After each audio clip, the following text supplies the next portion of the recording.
Hello and welcome to the Nash Tackle Off the Hook podcast. Just to make you aware, this podcast may contain some explicit/offensive language, and if that's not your thing, you don't have to listen, but I have given you a warning. I hope you enjoy the rest of the show. You don't know the half of it, but anyway. I'm skating on the thinnest ice known to man. He said, and they put a poison in the tank that just instantly kills them. He went and we'd run out of it, so we cut their heads off with shovels. Suddenly, bang! The whole boat exploded. Take your sort of 8-inch long piranha and imagine that at 4, 5, maybe 6 feet. I said, I've revived your dead fish. F off, he said. You haven't. That was just humongous. It was... I couldn't believe what I was looking at. I'm just battling this fish out in the pond. I know it's a black mirror. I'm saying I'll never be a naughty boy again. If you catch fish and you return them to the water, then you are my brother. Keith Arthur, welcome to the Nash podcast, mate. How the devil are you? Yeah, I'm all right, mate. Thank you. It's lovely to be here. It's unusual for me to be this side of the recording booth, if you like. Mate, thank you, first and foremost, not only for agreeing to do it, but for inviting me to this here location, your little hooked on fishing scheme. We're going to talk about that in due course, mate. But I have to say, every Thursday, 6 p.m, maybe 7 p.m, I can't remember the time exactly, I was glued to my TV screen. You on Tight Lines is a mainstay feature of what I think of when I talk about influence, and pretty much where it's led me to this very day, mate. So thank you very much for all those fond memories and mega TV. It's kind of you to say so. It was a fantastic experience that you could never imagine getting into, and it lasted for 19 years and 11 months. I'm not bitter about the other month. By the way, you know, they couldn't possibly have made it 20 years, could they? Not to the day, August the 15th, 1995 to July the 15th, 2015. That's incredible, mate. Yeah. The last broadcast of Tight Lines was at Fishermania 2015. Was it? There's so many memories, even for me, let alone you obviously work in that environment. But some people may not, I mean, I don't know where you've been, but you must know Tight Lines as a mainstay of sort of Sky Sports. And we will talk about that whole chapter for you. But before we get into that and the sort of the broadcast presenting stuff and the subsequent work you've done, for you, angling, when I think of Keith Arthur, I think of mega trips to Florida, I think of match fishing mainly, and then a few choice maybe carp trips here and there. Talk to me about your angling journey and how you sort of came to sort of in those different sectors of angling. Well, my aunt, who passed away earlier this year, was the first person to take me fishing when I was about 6. And we used to go to Finsbury Park. I come from Holloway, North London. Yeah. North London forever. You know, I was born in Axminster Road, N7. I could hear the cheers from Highbury, so I was a born gooner. And, we used to go to Finsbury Park. She used to take me to Hampstead on the old 611 trolley bus and walk down Merton Lane, past Grudzinski's, the baker. And I thought, why do Jewish bakers make cakes out of cheese? Because it was the only place I'd never heard of cheesecake, but they used to have it in the window, with sultanas in and everything. But we walked down there and fish in the one-sider, the boating pond, the mud pond we used to go fishing in, and I caught my first fish with her, and I had the two-piece cane rod and the little tiny ratchety type reel and curly string, and worms I dug out the garden in a Gale's honey jar. And didn't catch anything, but I looked over the edge and I could see a little head sticking out. It was like a girdered bank, like a canal bank, and it was a little perch. It kept coming out. So I put a worm on and dropped it in front of me and caught a perch, caught another one. And that was it. That was me done. Then I had to go and I finished it. By the time I was 10, I had a bike. I was going everywhere on my bike. I'd ride from Holloway up to Tottenham Hale. To the Lee, and then cycle along the towpath till I got tired enough to know I'd struggle to get back and fish there. So normally it was at Tottenham Hale, but I got as far as Brimsdown on occasion and saw the stock exchange at Tottenham was nearly all gudgeon with your big dace, ironically. You get your big dace in the canal there, and then when you got to Stonebridge a bit further up, it was less gudgeon, more roach. Cook's Ferry was a bit the same. Ponders End was similar. Brimsdown was the first encounter. You had Bream opposite the old power station where it widened out. So it was mostly on the Lee navigation as it was. By the time I was 14, I'd travelled a bit more abroad. Not abroad, a bit further. A bit further, yeah.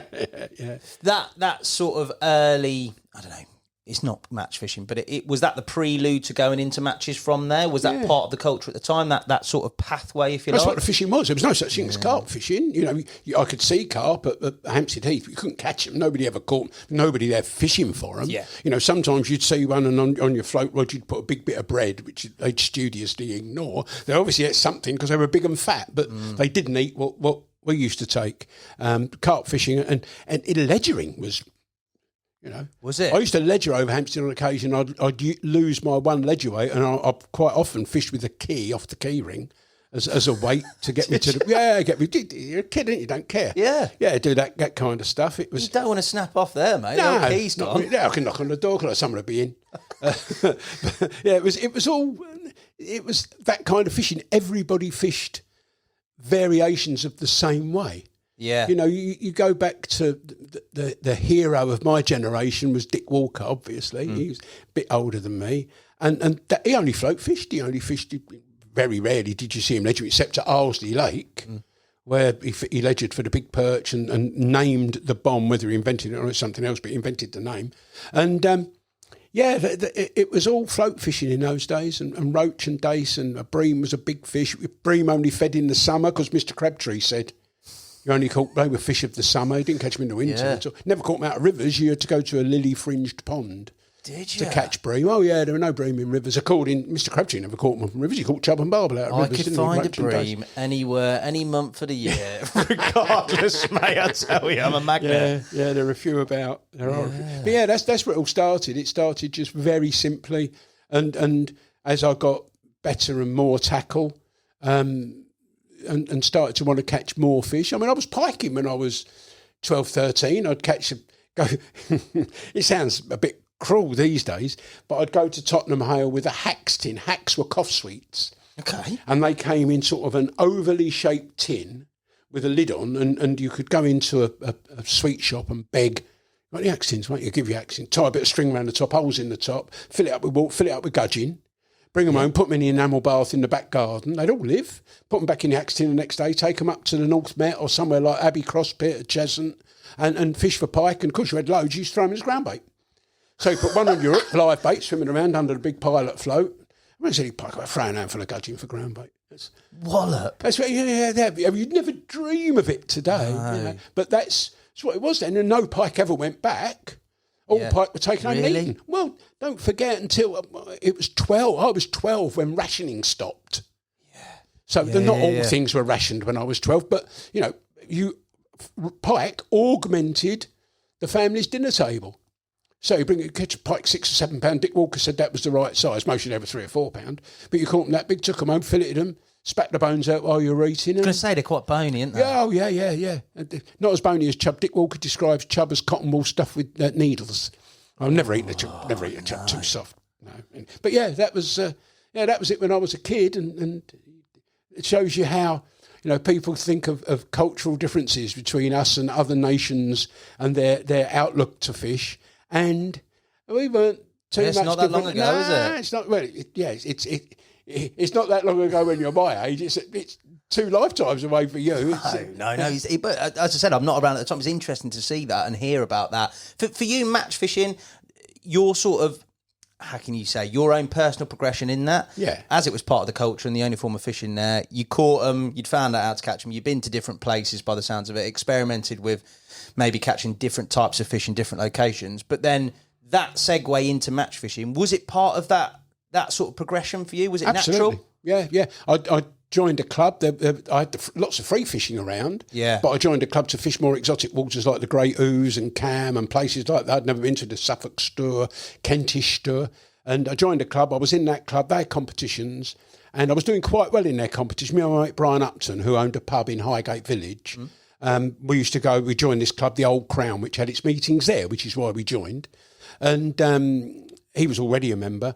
Then he was invited to join a little match group called Thames.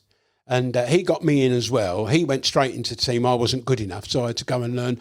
And we fished the Thames and the Lee, virtually exclusively, with one aim, to fish in the London Anglers Association Challenge Shield. So we would go to a Shield venue every week in a coach that cost 10 bob. Yeah. 50 pence coach and driver for the day. It was 12 and 6 if we went to Goring or places past Reading. Right. So for the day, so you had a 37 or a 52-seater coach and a driver who'd sit with his feet up all day. And it was solid with people. Oh, yeah. Yeah. Sometimes we'd have to go to 3 or 4 different venues before we could find places to fish. Because the Thames then, until the rules changed, until the 1970s when there was a big campaign for night fishing. And this is why I'm always wary of campaigns. Beware what you wish for. And night fishing, specimen hunters as they were known in the days, wanted to fish at night. They petitioned for night fishing. They got night fishing. All the riparian landowners said there's no night fishing here. You club, you can have this bit. You club, you can have that bit. And it became the Free Thames from Staines downstream stayed because it's in the Magna Carta. The rest of it, night fishing was lost except to all the poachers. It's changed now. Yeah. I'm going back 50 years. It's just changed now. But that's how it was then.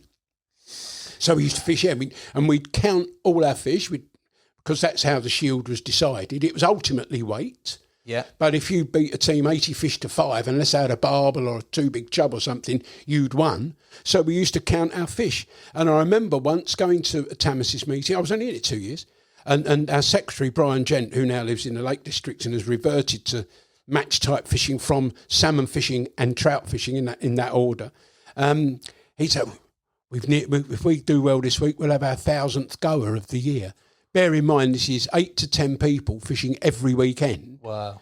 And their fishing weren't that great in the 60s, I'll tell you. Was it not? No, it wasn't that great. We only fished one way. We fished with bait droppers and croquet floats and laid on. So you had to know a swim was 3 foot deep or deeper before you'd fish it. But it had a bit of flow. But the fishing was nowhere near as good in the 60s as it was in the 80s.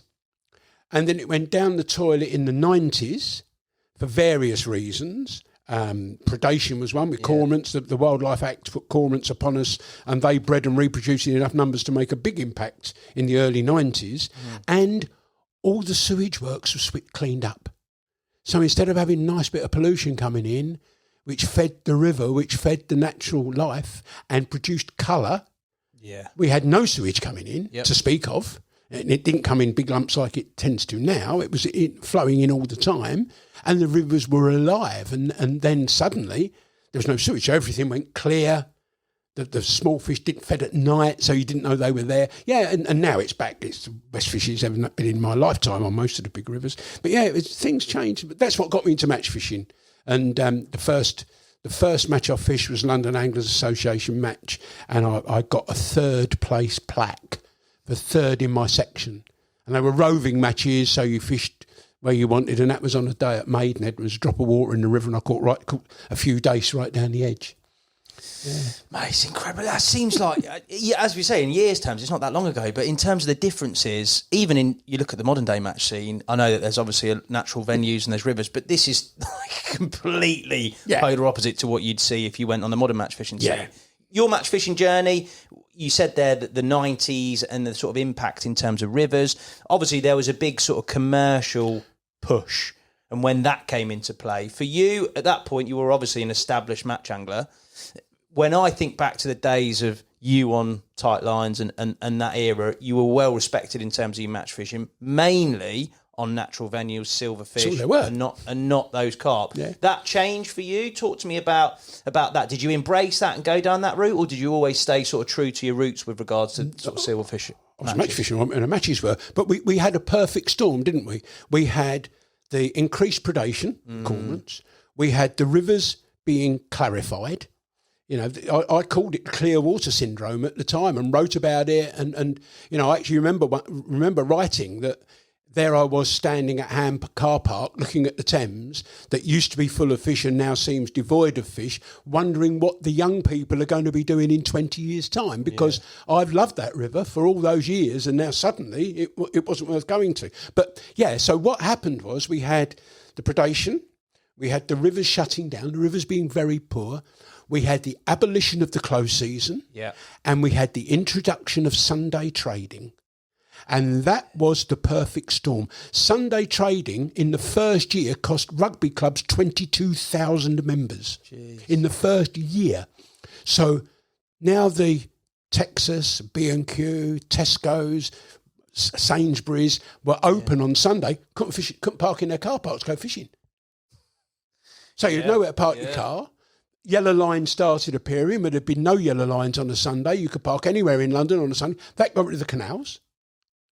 So we didn't so much change to commercials. We had to go somewhere, especially in the south. So, because commercial, places like Gold Valley, Willow Park, to an extent, Old Berry Hill, and further south, places like that started to spring up, and people started to go there, and they caught carp. Carp were only £2 or £3, but it was bigger than roach and dace. So your elastic was no good that we're using on the canal or the Thames. If you were using a pole, I used to use a flick tip on the Thames for my I used to use 11 metre, 30 metre pole with a flick tip because I'm catching roach and dace. That was no good at Gold Valley. I had to put elastic in. Number 4 elastic was no good. I had to put, Granny's Knicker elastic in. So your tackle changed. Yeah. So you either needed 2 poles, 2 seat boxes because you had wagglers and stick floats in one and pellet wagglers and feeders in the other. So you either had 2 lots of tackle, which nobody did, or you fished for the rest of the year, where you fished for the 3 months where you'd not been able to fish before. And that, in my opinion, and I'm always right when I have my opinions. If I didn't, I'd have a different one. In my opinion, that's what changed match fishing forever. Yeah. And it's come back a bit now, and natural fisheries get more publicity and bigger events. But if you look at the people that fish, for example, the Evesham Festival, and I'm blessed. I won the Witchaven Festival and the John Smiths at Evesham. I'm double blessed. And if you look at them now and their qualifiers, it's a little clique of anglers. If you look at Riverfest, I don't know how many unique ticket sales there are for Riverfest. I understand it's more than I thought because I asked a couple of years ago, but there's still a group of anglers that fish all the qualifiers to get through to the final, like there is Fishermania, like Maver Matches, etc. But it's more noted on river matches, and it's more, the average age is considerably higher. So yeah, it's river fishing has made a comeback, and it is better than it ever was. But you now get 40 yards on the Trent instead of 10. So there's a bit more room to catch them from. And you can now fish 16 metres a pole in a downstream wind where you'd struggle to fish a 6 number 4 stick float or even a waggler. And your bait gets to the bottom in your swim now because you put it in great big balls of ground bait. Whereas before I was throwing maggots in at peg 126 on the rack, and peg 17 was getting the advantage of them. Yeah. It has changed an awful lot in that period of time, hasn't it? Yeah, massively. For you nowadays, and I'm bringing it back to before we go back, you look at people entering the sport now, you look at what I think is definitely a divide. I don't know if you had much experience of a divide before between match and carp fishing, but definitely now there is distinct camps. I work in the trade. There's brilliant match brands, there's carp brands, but there doesn't seem any hybrid in between. There's methods that have transferred across. There's been some sort of learning, if you like, that people have gained. Finesse from match anglers into carp world, PVA, for example, that's gone across. But that split, why do you think that split is so sort of definite with people? I think I started the PVA one. Did you? I think I did, yeah. I introduced it to Steve Ringer. Yeah, I tried it at Gold Valley and did very well. I asked John Rayson first because John has lots of rules at Gold Valley and you don't want to break them, and I don't want to break them. John is a great friend of mine. I've fished with him for donkey's years. And I said, I've got this PVA, can I use it? He said, yeah, go on. So I took it out, and of course, little PVA bag on the hook with some 4 mils in and an 8 mil on the in the band on the hair or the lasso or whatever.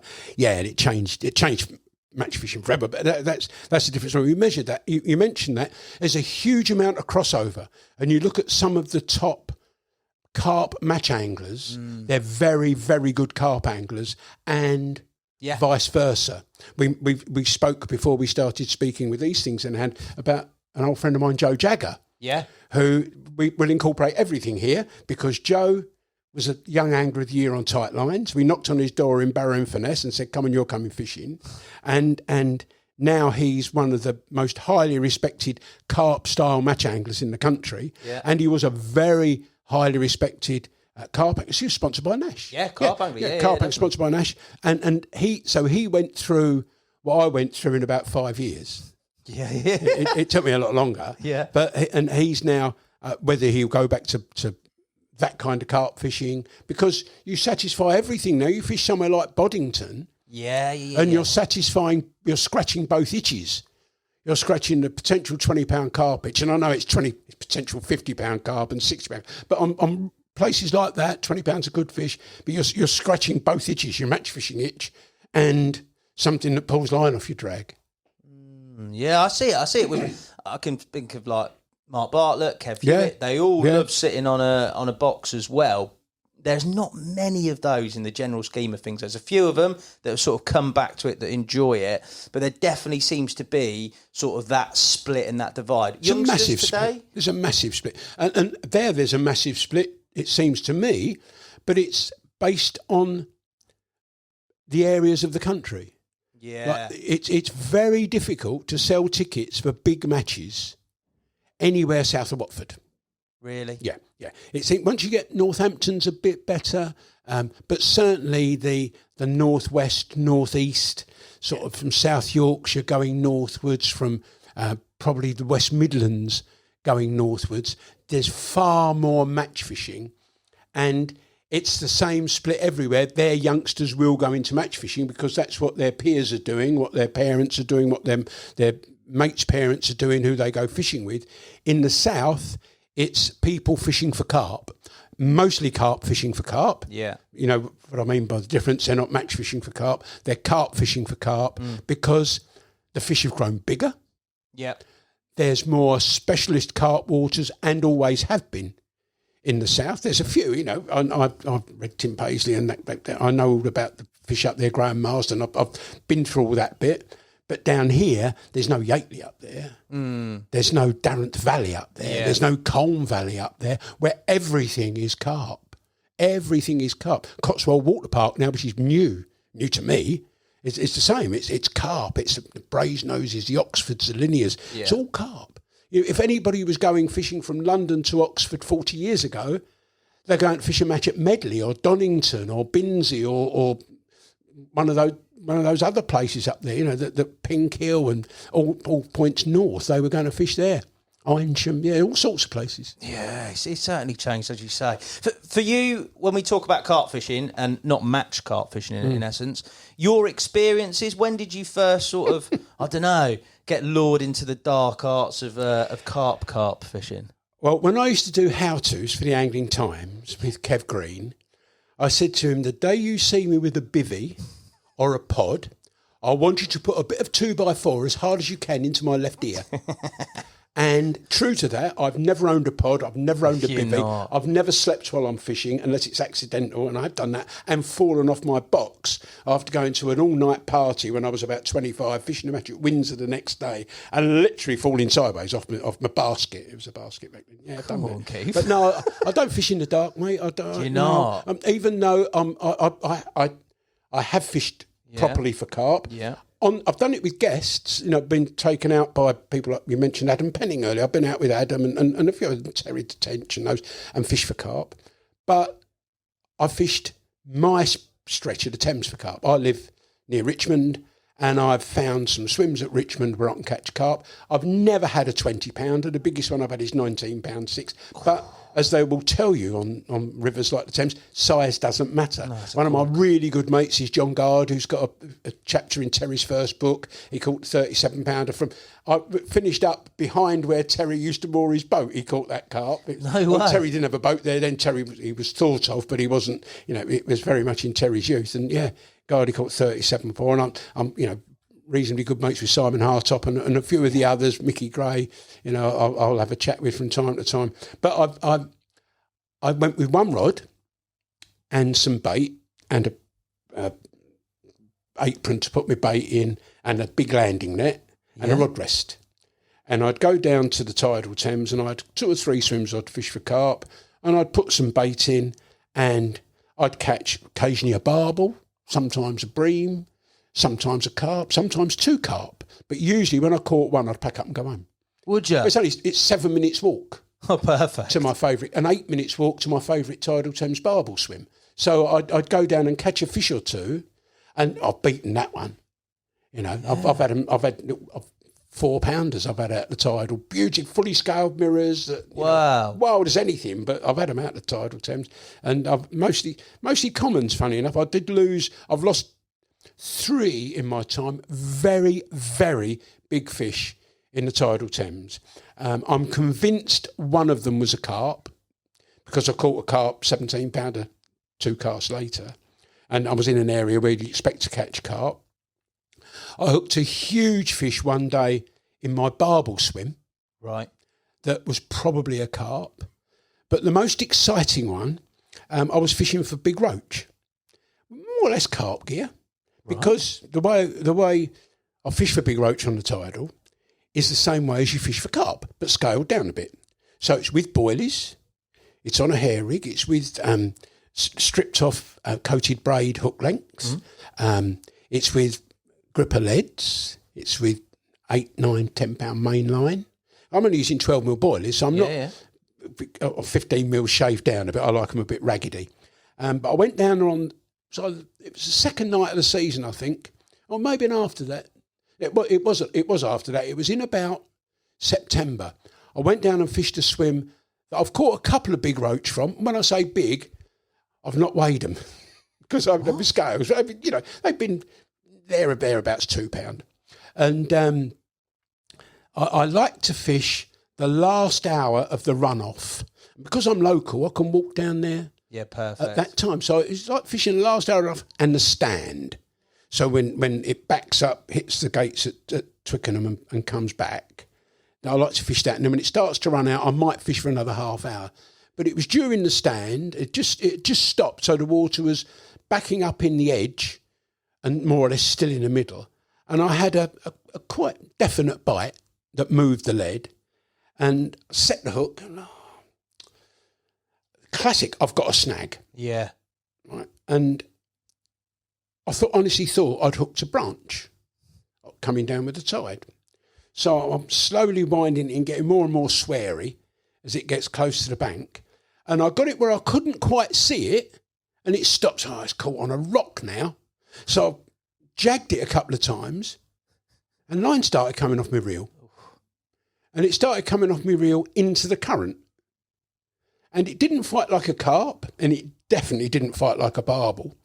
And I've got funny conclusions. And it just went up towards Eel Pie Island. To give you an idea where I was fishing. I was fishing just downstream of Eel Pie Island, not on the steps, and they call it the white post. I think it's a white post. There's a hole in the bank where you can stand. And it headed up towards Eel Pie Island, and the hook fell out. There was no slime on the line. It's not catfish, it definitely, no? Probably. Yeah. Probably. And the funny moral, if you like, to this story, on the tidal Thames every year there's an event called the Draw Off, when during the month of November the river empties. So they remove the navigable depth restriction, which are the gates at Twickenham, and all the water runs out to leave you just what's left of the river, which these days, with a lack of flow, is the bones. And right in front of Ham Car Park there's a plateau in the middle of the river that is exposed at low tide, on a big low tide, on a big high tide, big low tide, it's exposed. And I noticed an old folding garden chair in the middle of the river, and I thought, I'm going to get that out, because I know there's people fish here, they're going to get snagged in it. It's a snag, yeah. Yeah, so I found a way out. I only had Wellingtons on, so it was a bit deeper in between, so I found like a pathway out to this bar in the middle of the river, got hold of this chair, and there was all lime wrapped around it, and I dragged it, and a branch over there moved as well, so I gave that a bit drag, walked over, and it was tied up with 50 or 60 yards of very, very, very thick braid. Right. So I started to untangle it. I'm dragging it both towards the bank, and eventually I've got it onto the slipway there, and I've started to untangle it. I found a rig, and it was like a 2.5 ounce gripper lead tied on, no pretence at any kind of safety rig or anything. Yeah. And I will find the photo before we go home, and I will show you, or I will send it to you, because I found it the other day looking for something else. And very close to this big gripper weight was probably a 6.0, 5.0, 6.0 catfish hook. You know, the type that matey sells that used to own tackle up in Fleet. Yeah. Catfish Pro. one of their type of hooks. Like I used to call it a matuka bend, so it's almost a circle hook, that kind of shape. And on the end of the hair was a plastic bag, Right. with a label attached to it, and the label was previously belonging to a haggis. Oh my days. Now, haggis on I the can't hair, imagine boy. that somebody had put a haggis in the plastic bag on the hair, and it could have been either some kind of coincidence or some kind of joke or some kind of maniac. But I swear to you, hand on heart, I've got that photo here, because I took it home and took a picture of it on my garden table, of this plastic. It hadn't been there that long, because you could still read the print. It was something like, I can't remember the name, McSween or something like that. Haggis. And that was on this bloody great hook. So that's a funny story. And I know there are catfish down there because I've had mates are caught. And I've seen, John has seen catfish down there. So they're definitely there, and somebody had a huge one by Tower Bridge a couple of years ago. Lost it in the dark, yeah. Yeah, lost it. Came off, it was too big to go in a carp landing there. It was a very big fish. But yeah, catfish. That's what I think it was. The one in Eel Pie Island, I think, was a carp. It didn't fight like that. Swam upstream and started to make. You've had a 19-pounder. You landed a 19-pounder. Carp. Yeah. And I went there one day to see John Gard was trying to catch a barbel. He'd never caught a barbel. I caught barbel out of the tide before he did. Deliberately fishing for him. Yeah. And he was fishing for barbel at the top end of Eel Pie Island, as we used to fish. And he was casting a feeder across to the far bank, and I just got on my bike and went down to see how he was doing. And he had a bite while I was there. He struck in his big red tail coming. I said, "It's a barbel, mate. You've got it at last. A big one." He got it, and that was a 28-12 carp. He got on barbel. Oh no, there's I don't know about now because we've had seals and God knows what in the river. But there's some very, very big carp in the tidal. Yeah, definitely. So it's one of those, isn't it? That's an enigma. It's that sort of wild fishing, like you said, natural venues, and that is exactly that. You don't know what's in there, realistically. Catfish, big carp, the likes of. John has also caught carp. I think it was either 16 years or 11 years between captures. Wow. And he's caught a mirror that's sort of £5, and he's eventually caught it at £23. And then several years later, he caught it again at £21 along the whole length of the tidal. How cool's that? Caught it in Richmond Town, and he's caught it up by Teddington Lock. Well, you've only got to look at, I think Nick did the Sticky Baits film, Nick Adam, caught that 50-pounder, and the stocks that are in there. Terry's done subsequent films on there and spent some time on his boat on there. There's some incredible carp all around there, but it's such a transient life. They go everywhere, don't they? Like, it's absolute madness. Yeah. From the Thames to the Lee as well. Yeah. That 19-pounder...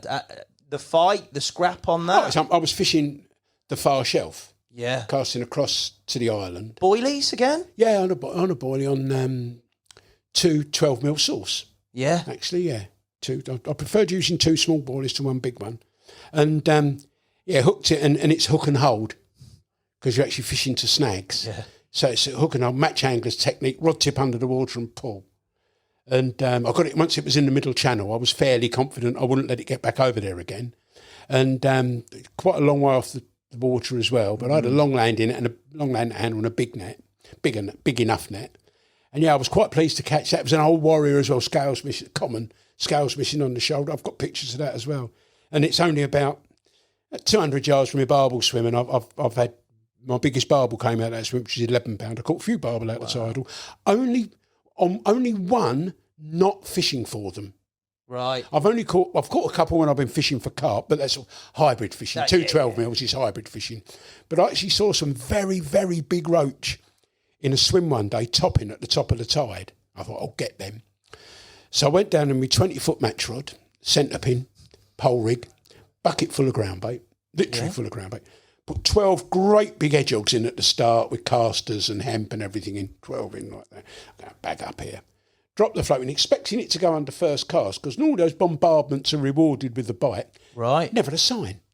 And I was an hour and a half waiting for my first bite, and eventually it went and I thought, this is a big roach. And that was a barbel. Only about £3, £4. Wow. Yeah, that was a barbel. That was from a slack water swim that's quite deep for the tidal and fishing underneath the end of a 20-foot rod, yeah. Why do you think you never embraced sort of crossing over to bite alarms and night fishing and bivvies? I find it difficult to sleep in strange places. I have to be comfortable when I sleep. Right. Yeah. And I want to take part in the whole experience. So I want to see the first sign of a bite. I want to watch it develop, and I want to put the hook into it. Right, the striking element. The I've tricked it. Okay. I'm without being in any way disrespectful, and this is the old joke, and I've got loads of friends who are good carp anglers. Yeah, of course. I want to fish, not trap.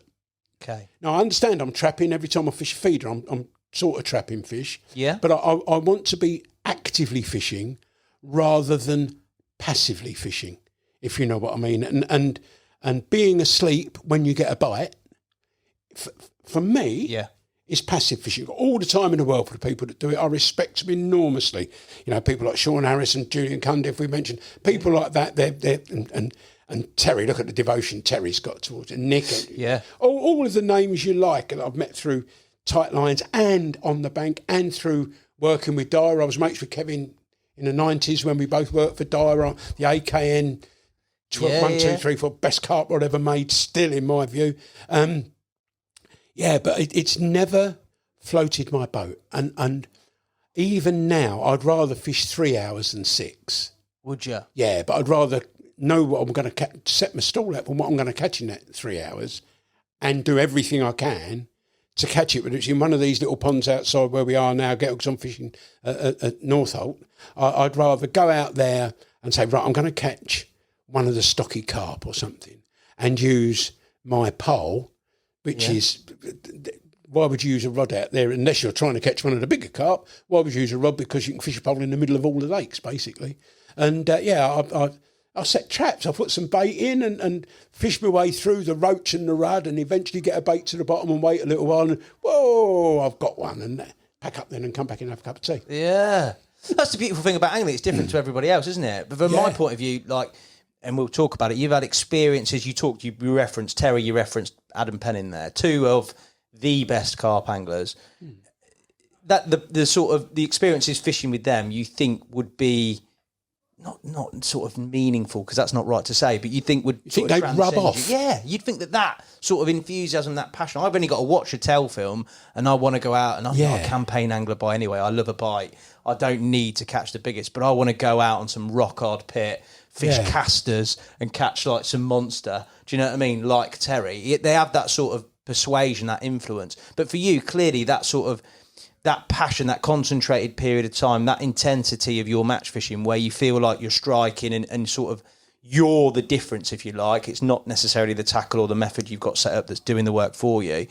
That is the key sort of element that keeps you fishing how you fish, isn't it? Yeah, it's the same intensity, a bit more concentrated, that I put into my match fishing. I was never a practicer.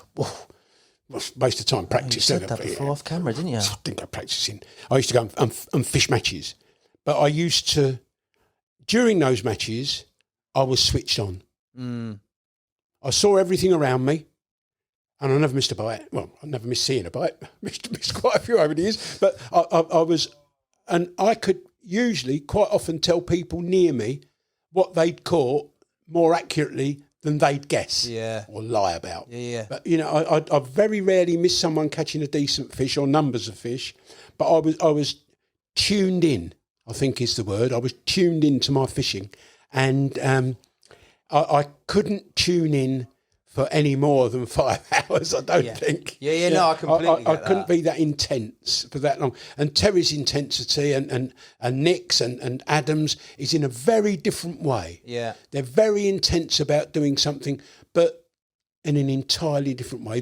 They can see the picture that I can see, but they see it in full definition and I see it in black and white standard definition. Yeah. But we see the same picture, just in different ways. Where'd you go with those guys? Where did they take you? Do you remember? I fished with Adam a couple of times. Suffolk Water Park was the last time. Yeah. Caught a couple of nice fish there. Terry, we've done a couple of things. We did a film once for Tight Lines with Paul Whitehouse. Yeah, I think I remember that. Terry was a bit of a hero of Paul's. Yeah. So we went to that lovely lake. You may have been to the Estate Lake in Oxford, Peter Drennan's Estate Lake. We went there. Yeah. And we said to Terry, come along, mate, and you be fishing here when Paul turns up. He'll love that. And our camera crew was late arriving.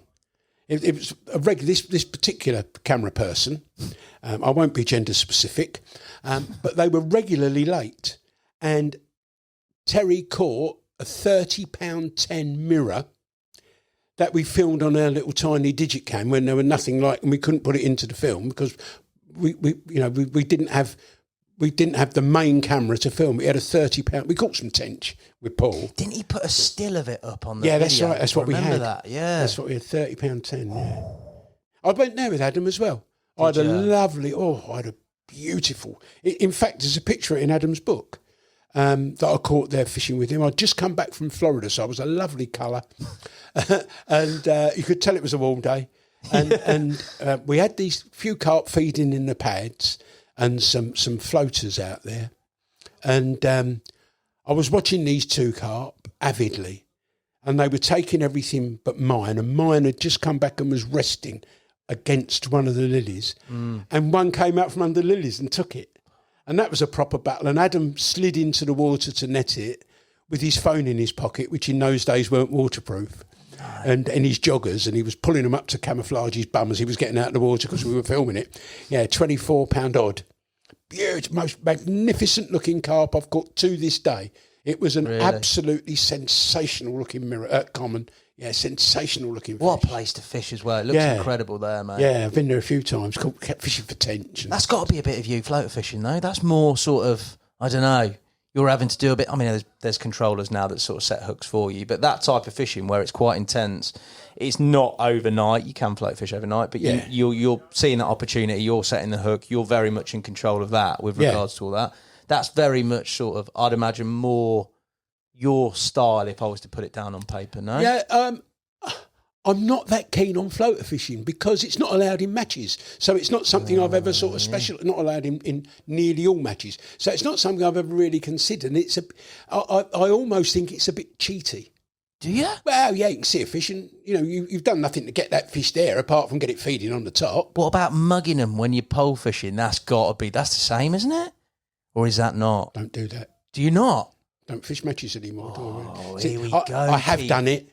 I've got pictures of me doing that at Rolf's Lake, but it wasn't called mugging in those days. What was it called? I don't know. It weren't called anything. But I designed a float to do it with. Did you? Oh, yeah, because people were stupid using pole floats to do it, which are the most inefficient things. So I had some little 2.5-inch peacock quills, tiny little fat bits of peacock that took 2 number 4s to lock and 1 number 8 down.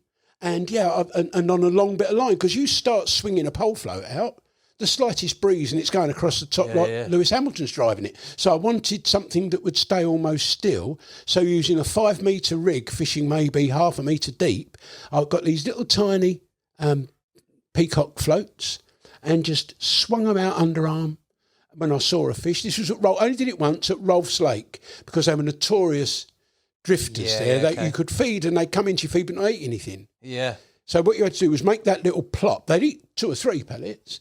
You made that little plop. So what does you sit there and feed 2 pellets, feed 2 pellets, feed 2 pellets, feed 2 pellets. See a carp, throw 2 pellets in. One was on the hook, the other one was a float. And sometimes they'd come up to take the float and then turn down and take your pellet. It's the only time I ever did it. I can see how exciting it is, but just waiting for one to swim past and dropping a bait in front of it. I love the cultured outlook here, mate. I just love a bite. No skill in that. I'll be all over that.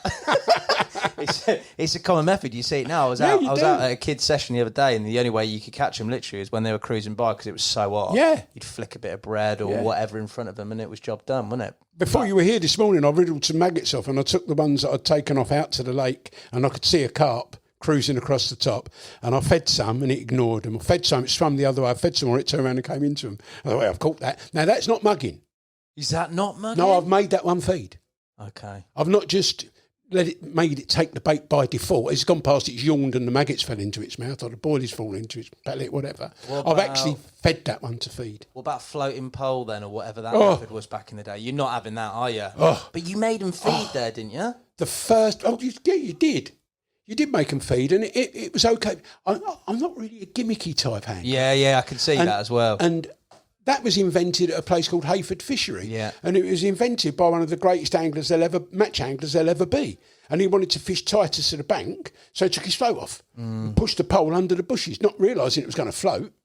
And he put it down and it floated and then it went sideways. And I once got done by the two Conroy brothers at Hayfield, mentioned about Hayfield, on, can't remember the name of the match, it might have been the ACA Masters, one of those matches. They had it at Hayfield and I went and I really struggled to catch anything. And Stu and Steve were first and second, fishing the floating pole in the days when it was impossible to get a 16-metre pole or 17-metre pole you could hold. Yeah. Yeah, real heavy. Ridiculous, and they just like a chimney sweeps thing going out into the lake. Suddenly it goes sideways and having a 10-pounder. Very interesting about floater fishing as well, though. Just a little anecdote here. I used to fish Willinghurst quite a bit. I like Willinghurst fishery in Cranley. And another one I pal sadly no longer with us, a chap called Ross Nursey, wasn't the greatest angler in the world, but used to win a lot there fishing floaters. Right. And then because it was seen to have no skill, it had different skill. He used to fish with his pole in a rest with the floater balanced on the surface. So when the carp took it, hooked itself. Yeah. And so they eventually got floater fishing banned there in matches. And the weights went down. And then Ross spoke to the owners and they decided to have a floater versus non-floater match. And 5 of the top 6 were fishing floating baits. And the average size of the carp was 50% bigger. Really? Yeah, £9 was the average size of fish caught on the top, and £6 was the average size of fish caught not on the top. Interesting, isn't it? I found that, I think, whenever like you were at a match fishery, because I went down that route. I said floating pole because I distinctly remember seeing it at a Fishermania. You were presenting, and I can't remember who it might have been. Steve Cook. It could have been Cookie anyone. won it. Floating pole, and he just kept catching them. And I was like, on the match scene, I was literally getting any bits of pole and taping them together because I couldn't afford a 16-metre pole, and it was just devastational. But like you said, like dapping a surface bait on, when I sort of went away from match fishing, you used to go back to the same venues that had good fish in them. They had doubles, they had upper doubles, nearly 20-pounders back in the time, and you'd catch them on a bit of bread on top. Yeah. You wouldn't necessarily catch them sorting them out on the bottom. I think maybe the floating pole, like the catching the fish while you're asleep, is passive. Yeah, it is a bit on the hooking front. It's passive fishing. Yeah, I'll give you that. For you talked about significant sort of chapters, doing a bit of carp fishing with those guests on tight lines, and we're going to come on to tight lines. You were also a mega fan of your sort of exotic fishing trips, Isla Morada, all that sort of stuff. Before we go down the sort of top end of Isla Morada, because I'd always want to go and fish there, carp fishing, did you go anywhere abroad and do any of that? Only for tight lines. Yeah, where'd you go? We went to Oriana in Extremadura, fished there for barbel and carp. When was that? Because that must have been pretty early on. Yeah, no, not that long ago. It was with, is it Chris Reed? I can't remember his name. Right. Someone Reed. Lovely, lovely bloke. Made a business out there of it. We caught some carp.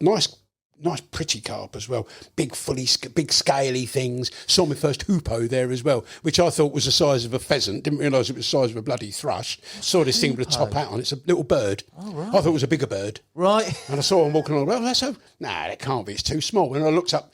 My friend Google told me that they're only that big anyway, and I was expecting to be the size of a peacock, something like that, but it wasn't. But anyway, yeah, we fished there. What year's Orellana? What year's that?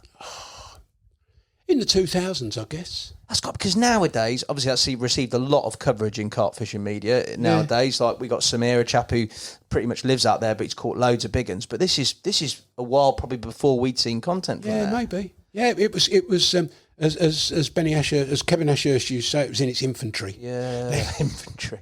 We tried to catch Camiso and failed. We caught some of the other native bar. We didn't catch Camiso, but yeah, that was good fun.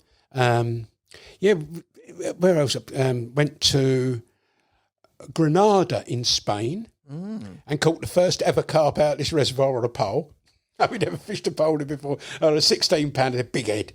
That was with Ian Heaps. That was one of his pals who had a place out there, and we went out to fish. I bet that went a bit. Oh yeah, I do go a bit out there. I've been to Gran Canaria. Yes, I fished that place up in the hills. That was nice. I had a 27 and some others there, and we were fishing with Keith Gladden, and I used to fish with his dad in the old LAA Shield days, and because he normally took people that liked fishing but weren't that proficient, right? He used a bait boat to put the bait on the spots, and I insisted on casting. Yeah, I'd £27 there again, lovely scaly fish, fight like stink, absolutely like stink. And very deep. The water was quite low when we went there, but they still had deep holes to go into. And, pulling fish in is one thing, pulling them up is something entirely different, which I discovered in the Florida Keys. Yeah, so there, New York State, went fishing. Did you? Yeah, we fished a couple of places in New York State. We went with a bloke who worked for Cortland, unfortunately passed away. He was their resident guide, Cortland Fly Lines. And he took us to a river to catch carp on fly. But that was sort of cheating because he used an imitation sweet corn fly and threw loads of sweet corn in. So that was only 50% fly fishing for me. I've been with Pete Cockwell and done it here at Willinghurst and on imitation patterns. Yeah. Buzzers properly fishing. Well, yeah, sort of. What, dog biscuit? Yeah, more like That's more like that. That's great fun. They made out fur and feather. They weren't biscuits. Did you fire some biscuits out before you cast it in? I didn't. No. You let Pete do that, yeah? I might have done. Good angling. I went once. I went doing the same. Well, let's stay abroad for a while. Yeah. So they got us fishing in this marina. There's carp in here. So we went in this one of the big lakes. It was a park lake. It wasn't like we were fishing the Finger Lakes as well, and fished them for lake trout, and didn't catch anything at all. Went past Rod Serling's house though, from the Twilight Zone. As I went past, I expected to go doo, but it didn't. Nothing. So we went on this park lake in this marina, fishing sweet corn, because you couldn't make many baits, and all the carpers from America, like the carp anglers, turned out. Did they? All the people, yeah, it was very, very young there then, and this New York Carp Society turned out to watch, and it rained. Oh, it was biblical, this rain, but it was warm. It was in the summer, so I just sat and got wet. And I'm fishing a waggler. And I've caught some smallmouth bass and other pretty fish. And I'm casting across to this narrowboat that's moored up on a catwalk. And a woman's come and opened the window where my float is. She said, some big fish under here. I said, you don't sound like a native. She said, no, do you? She was from Watford. Watford, and I caught a few carp there. That was nice. But it was wet. Oh, goodness. Commons, yeah? Yeah, all commons. Yeah. I know that I've spoken to several people that fish the St. Lawrence. Yes. And I know one Jeff from Robbo's. Jeff Vaughan from Robertson's Tackle. Oh, yeah, Robertson's Tackle, yeah. He had a carp business out there, a hotel. He bought a motel. And I think the first mirror he had was something like his 97th fish or something. He's done well to get a mirror. I've never seen a mirror out of that system, to be fair. All fight as well. They all hang on a bit. Yeah. So, I've been abroad a few places to catch them. The Florida trips, they were something else. That is, I mean, even to this very day, mate, Isla Morada, Key West is the place, isn't it? The place, yeah. My spiritual home. It started at a diver sales meeting. We were given our budget for the next year in 1991, and if we achieved our budget, we were promised we'd go somewhere nice, and if we beat it by 10%, we were promised we'd go somewhere nicer. And we beat it by over 10%. And finished up, I think it was February the 5th, at Gatwick Airport to get on VS5, Virgin Atlantic's Jumbo, to take us to Miami.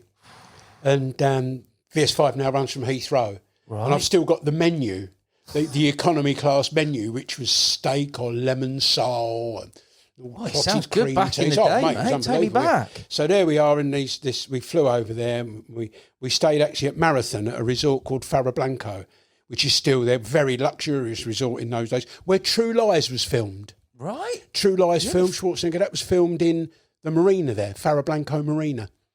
That was filmed. They blew up a bit of the bridge at Knight's Quay. Okay. The girder bridge, you see, it was a bit the old railway bridge at Knight's Quay. They blew that up. Yeah, so we went there and we fished. Wasn't tarpon season in those days, February. It is now. Very good for tarpon. We fished one day on the flats and didn't catch very much. But I did have a shot at a permit. Ooh. We were poling across this flat with a lovely bloke called Mike Hewlett. Great captain. Great captain. And I was with Robin Morley, and Robin was rigged up with a plug to catch any Jack Crevalle or grouper that we might see. And I had a live crab. They just free line them, didn't they? Yeah, just cast. I had a live crab on the hook in case we saw a bonefish, and we saw a permit. of all things, big permit as well. And it came out from a little channel in the mangroves and swam towards us. And Mike Hewlett said, get ready with a crab, get ready with a crab. Wait until I tell you I want to land it 2 feet in front of it. So he was very trustworthy. 5 feet would have done. and he's waiting. It's still coming towards us. We're not moving. It's just very slowly coming towards us. You've seen the perm. It's a bit like a bream, but on steroids. And it's coming towards us. He said, right, hit it. And I've lobbed the crab out at the same time as Robin's lobbed his plug out, and Permit don't eat plugs. And there was this huge boil in the water, a massive vortex and no Permit, and a very, very, very angry captain. He's done you there, hasn't he, mate? Yeah, like a kipper. And then we went out the next day with Mike's nephew called Butch Hewlett, whose wife still holds, I think, the world tarpon record with a fish of 106 pounds. He was also known as the Mullet Man, because he sold mullet for bait. Yeah, he went and caught mullet and sold them as baits. We went out with him bottom fishing, and we caught all manner, bait fishing. We caught all manner of snapper, and I had a little cobia. We had Spanish mackerel, and all lovely day fishing. And Roy Marlowe was going there regularly at the time. He said, I'd have to come on one of our trips. So the next year I did. Saved up. I packed up smoking. So all my smoking money went to... I packed up smoking 5 years before, and I said, I'm saving that for holiday. So I went out with Roy in 93, didn't go in 94, then went at least once every year from 95 to 2019. 2017, rather. Yeah, every year from then. Did the fishing change there in that time, or was it still the absolute... It evolved. It evolved naturally. The shrimp boat stopped coming into Key West. Oh, okay. So the shrimp boat trash wasn't available. The tarpon weren't being fed shrimp boat trash by the shrimp boats. So they changed their habits, but the offshore, which meant the offshore fishing got hit a bit harder. The wrecks and the reefs and the backcountry got hit a bit harder, but it was still phenomenal fishing. If you're prepared to spend the money on a long day and fuel, you can go there now. With might have been the last year I went. We went to a spot called the Kingfish Hole, which is about 52 miles into the Gulf. Jeez. And there's nothing there. Why the fish are there? There's obviously something there they like. But we went there and there was all these permit drifting around on the top. And we caught a couple and they disappeared. And our captain said, I'll show you how to get them back. And he did donuts on his anchor line and put out this big ring of bubbles. And suddenly there's 200 permit on the surface again. You think that just... Yeah, no, they loved it. They come up for the bubbles, I suppose. And I eventually stopped fishing for them because too many were getting eaten by sharks. We were hooking these. I was going to say there's a lot of sharks out there. Sharks were eating them, yeah. So, yeah, but we caught all sorts of things out of grouper, kingfish, all sorts of things. Grouper look mental. Yeah, they are. I like fishing for those. I like fishing the reefs and the rock piles, the miniature reefs and the rock piles and stuff out there from Key West for grouper. Mutton snapper are probably my favourite fish because they're not that easy to catch. They are some ways, but I like catching them the hard way. Picking them out from a bunch of on a waggler. Get the old waggler out, boy. Drifting, just loose fit, right. just a hook and a bit of bait. Okay. And chum up the yellowtails. You get the yellowtails, and the mutton snappers hang behind them and a bit deeper. So you've got to cast past the yellowtails and just keep letting line out. And you might have 100 yards of line out and you get hit. And you've got to get it back through the reef or the wreck or wherever you're fishing and get these big, lovely mutton snappers, this pinky colour with a nice black spot. And get them up to top, rose-coloured fins. Taste nice, don't they? Oh, mate, they're the best. They're tricky to catch. They fight like mad, and they are the most beautiful eating fish as well. So, I don't feel guilty about taking a couple of them for the pot. Tarpon, biggest one you've had? Well, I don't mind them. They're too big to weigh. Yeah. Probably 180, I guess. 100. Oh. Yeah, that was in Key West. I had two the same day. One was probably 180. The other one was 150 something. And fishing the whole day for those two fish. But yeah, you know when they're big when you don't see them for a while. They're too big to jump, and when they try and jump, only their head comes out. You say you got to bow to the king. Bow to the silver king. Yeah, you got to do that. Drop your rod. I've bowed to a few kings in my time. I tell you. You lose a lot though, don't you? Is that right? Some people do. Do you not? You got proper hooks, haven't you? Yeah, I lose a few. Yeah, but I've hooks to nylon. I've caught quite a lot, and I know most of the tricks that they do, and I'm a pretty good bower. So yeah. So they jump. What have you got? You got to drop your rod tip. Yeah, make the line as slack as possible. Right. Because they don't only jump; they jump out and they shake their heads. Yeah, see. And they've got really, really bony mouths. They're just a big herring, aren't they? Yeah, like a giant bleak. Yeah. With a separate bit coming off its dorsal fin. They've got but so with ladyfish, they've got like a little filament coming off their dorsal fin, and yeah, I've had those. I've been feeding those by hand off the back of the boat before now. We used to fish tournaments as well. The tournament was great because it was a 12-pound line class tournament only used 12-pound line, and you had to get a slam, and the slam was a permit, yeah, a tarpon, and a sailfish. And they all live in sailfish on 12-pound line. They all live in different. Oh, you'd rather catch a tarpon on 12-pound line. You'd rather catch a sailfish on 12-pound line than a tarpon. Sailfish ain't very big. You get a 50-pounder. They're it's huge. rapid. Though. Oh yeah, you have to.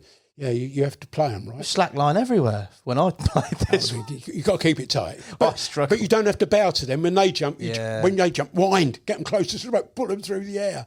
But yeah, that was great fun because we caught the tarpon in the harbour. The permit would be schooling in different parts of the reef. Yeah. And the sailfish would be offshore. So you had to work out a plan of how you were going to catch them. And you could only catch one at a time. So when you caught a tarpon, you couldn't get 3 or 4. You caught one. Move. And then you had to make your mind up, yeah. Permit or sailfish. And what we found, eventually we found that we'd start with sailfish because they didn't feed during the middle of the day so much because of the high sun. Yeah. But permit, you could see the permit with the high sun. And the tarpon were dependent on the tide. So you had to work out your tidal run, the height of the sun, yeah, and what time you wanted to fish for your permit between 12 and 2. You wanted to fish for your tarpon when the tide was running, and the sailfish ideally in the morning. So it was a bit of running around, but we got it worked out in the end, me and Roy. We won it for 3 years out of 5. And then they stopped running the event because we were winning it too much. So they made a sailfish only tournament where big boats can fish, and it's passive fishing. You put out either in some lures. Yeah, put out a kite with a couple of baits under it and a few live baits drifting back, going to the cabin, drink a beer. Oh, there's one. Go and wind it in. And didn't like the sailfish tournament. That's how I caught mine, mate. I enjoyed it. 12-pound line. Not on 12-pound line. 12-pound line was good. I had the longest fight I had was 3 hours 10 minutes with a tarpon, but it had gone round a buoy, so my line was abraded. I was using my tackle, which was an old diver slosh reel that wasn't very good until I got Shimano TLDs. They were great. But the slosh reel wasn't very good, didn't have a good enough drag. And I was using an uptide rod, and I hooked a beast of a tarpon, like a 150. Oh. And I was with Jack Simpson and Roy Marlowe, and they were both convinced I'd hooked a stingray. And they were still fishing while I'm fighting this fish. And then after 45 minutes, it jumped. And it came out the water, didn't jump upwards and shake its head. It was a lateral jump, like a greyhound, about the length of a London bus. And about 10 feet behind it, you could see the cut bait that I'd used. It had blown it up the line. Now you've got a problem that a shark or a Spanish mackerel might eat that while I'm fighting the tarpon. But eventually we got it to the boat and released it. 3 hours, 10 minutes, yeah. Estimate 150. That was a very, very big fish. There's like an incredible fish of a lifetime, mate. Yeah, I think that might be. Yeah, that's probably the pinnacle, isn't it? Out there, one of those big tarpon. That's got to be up there in terms of bucket list. Oh, it is. Yeah, it from the catching them, how we used to catch them as well. Extraordinarily skillful, and I say that because eventually I learnt how to do it. Okay, Roy's miles better than me. And what you do is you loose feed. Yeah, you're fishing for chub. You loose feed, small bits of cut bait. And then you imitate that with your hook. No weight, no shot, no anything. Just a 50, 40, 50 hook, some 40 or 50 pound fluorocarbon leader, 12, 15 foot of that. And then your 12, 20 pound main line if you're sensible, not fishing the tournament. Then your line and you drift it back and you've got to imitate that chum. And when tarpon take a bait, they generally come from underneath it, take it in that bucket of a mouth and turn. But they don't turn and then swim away. They turn and start picking up more chum. So what you're looking for is a minuscule increase in speed of your line coming off the reel. It's running off a centre pin. Yeah. And you're looking... How it was described to me, but I eventually learned how to do it, the line feels heavier. Right. You've got that little bit of line in your hand, and suddenly it feels a bit heavier. You haven't noticed it go faster or anything. No. It just feels slightly different. And you just knock it into gear now with circle hooks, no striking. Okay. You just wait, and if it goes tight then you just keep winding.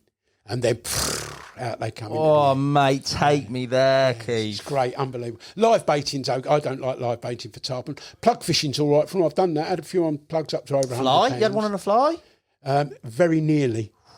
Very, very nearly. I've had one take the fly and eject it. Oh. Yeah, good picture. I'm just showing a picture on the wall, which is a print of an oil painting with one tarpon taking a fly.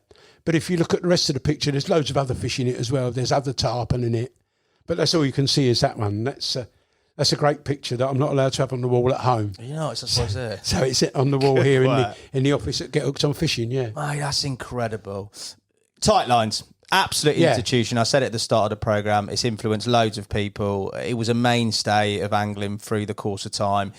How did you get started, get involved in being what you were? You were the linchpin of the whole thing, mate, really. It was you, that set with all the sort of bits of fishing tackle and stuff in the studio.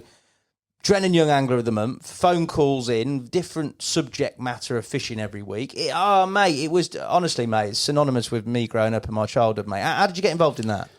I made a video for David Hall in 1989, 2 videos in Ireland. Made a few more videos after that. They were available to buy, weren't they? Yeah, Clean River Fishing. That's when buying videos was the thing, yeah. I bought them at the tackle There was no shop. YouTube or anything, yeah, those. And then in 1994, I kept being invited onto a programme called Fisherman's Tales, which was produced by a cable company called Wire TV that in the evenings had Sports Wire TV, which was a very parochial cable network set up by United Artists, Telly West, people that owned cable companies. Right. And that was in 1994. I did that alternate weeks with Dave Bird. It was Dave Bird one week, me the other week. The main presenter was Little Nicky Horn, the DJ. Other people presented it as well. People like Mick Brown, who was another Capital Radio DJ. Mark Webster, who does sports stuff on Channel 4. Nicky Horn was doing the basketball at the time. Kate Bellamy, lovely woman presenter, great back in the day. And in 1995, Sky Sports launched Sky Sports 2, and they needed more sports. And YTV had things like British basketball, speedway, karate, aerobics. We used to make the promos for those while Fisherman Tales were in the break, because we used to show a Rex Hunt video or another fishing video. Yes. Then we'd do an hour of phones and stuff, and then we'd do another video. In the break, we'd be making promos. So step aerobics, for example. I'd be laying on the floor with a bench behind me that you couldn't see, and Kate Bellamy would be pretending to be stepping up onto me, and I'd be going, oh, every time she stepped up. Things like, and they go out as trials for the next month.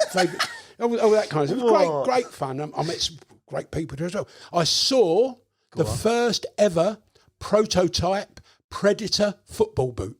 Did you? The old Craig Johnson, who Liverpool player. Remember Kevin Keegan Perm? Yeah. He invented it by sticking bits of bicycle tyre across the front of a football boot. And he bought the first ever ones he did to show on Sportswire. And I was talking to him about them. Freddie Truman, we couldn't get Freddie Truman out of the studio. He'd just done a programme about cricket. It was cricket. 2020 on that, not 2020, they had 40 overs, the old limited overs stuff they had on as well. And we couldn't get Freddie out of the studio. Oh, I remember catching sailfish in South Africa. They went out when they were doing a tour of South Africa. Oh, we went out, we caught this thing with a bill on, I think they called it a sailfish. And we go, all right, Fred, cheers, lovely to meet you, mate. Yeah. And so I did that. Anyway, Sky took... They said to Sportswire, we will do your cable syndicate a better deal on movies and sports, but we don't want you producing Sportswire anymore. Okay. That's going to be Sky Sports 2, or we're going to produce Sky Sports 2, which we'll do. So that happened. They sold it, and Sky Sports 2 started. And Alan Herndl, who was the producer at the time, said to me, they're going to have the fishing and they want you. I said, yeah, right, of course. Yeah, I'll be there with Andy Graham, Richard Keys, you know. Yeah, go on, go on, that'll be me. Never going to happen. 6 weeks later, Keith, can you go into Sky? Vic Wakeling wants to see you. Vic Wakeling was the head of Sky Sports, managing director of Sky Sports. So I went in to see Mr. Wakeling, and he said, we want to do this programme. We've got a presenter.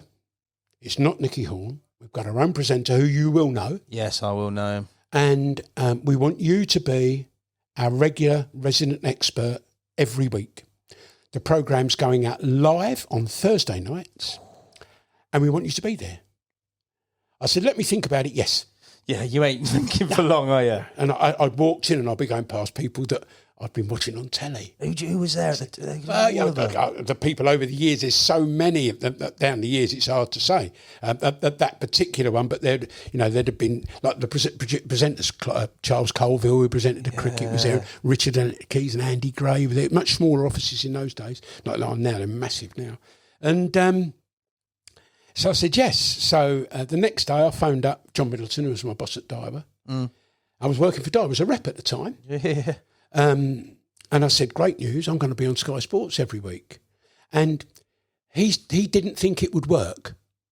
He didn't think that I could be on telly and do my job as a rep. Right.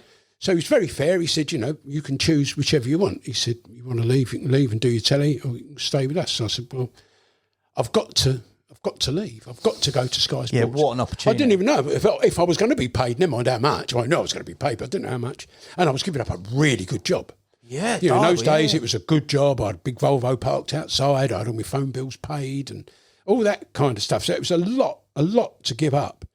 But I figured, well, if it's going to be a problem, maybe I won't be able to do any interviews on radio. Maybe I won't be able to continue writing for Anglian Times or other magazines. So I didn't want to be restricted. So I took the advice of a few people, including my fishing partner in North at the time, who was Sandra Halkin Hunt, eventually Sandra Scotthorne. We used to fish pairs matches together, and she knew Diver and she knew the trade, and I asked her advice, and various other people that I knew, and they said, go for it, mate.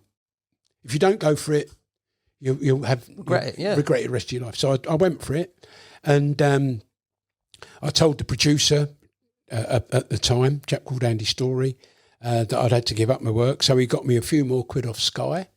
But I was still only earning 20% of what I've been earning at Sky, 25%. What you were earning at Daiwa, What I was earning at Daiwa, yeah. Really?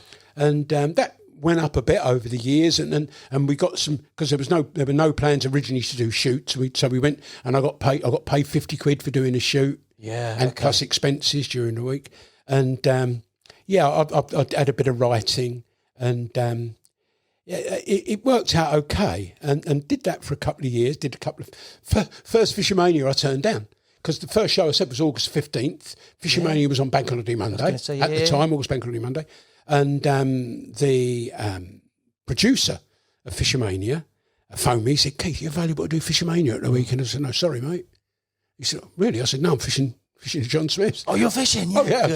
So that's why Fishermania wasn't on a bank holiday after that anymore. They changed the date. So I was about, exactly. So Mark Pearman, his name was. So I said, all right, so we'll really, we'd love to have it. And I think they got Andy Little to do it because Andy had been doing Sky Fishing Show before me. So I think they got Andy to do that particular Fishermania. And then 1996,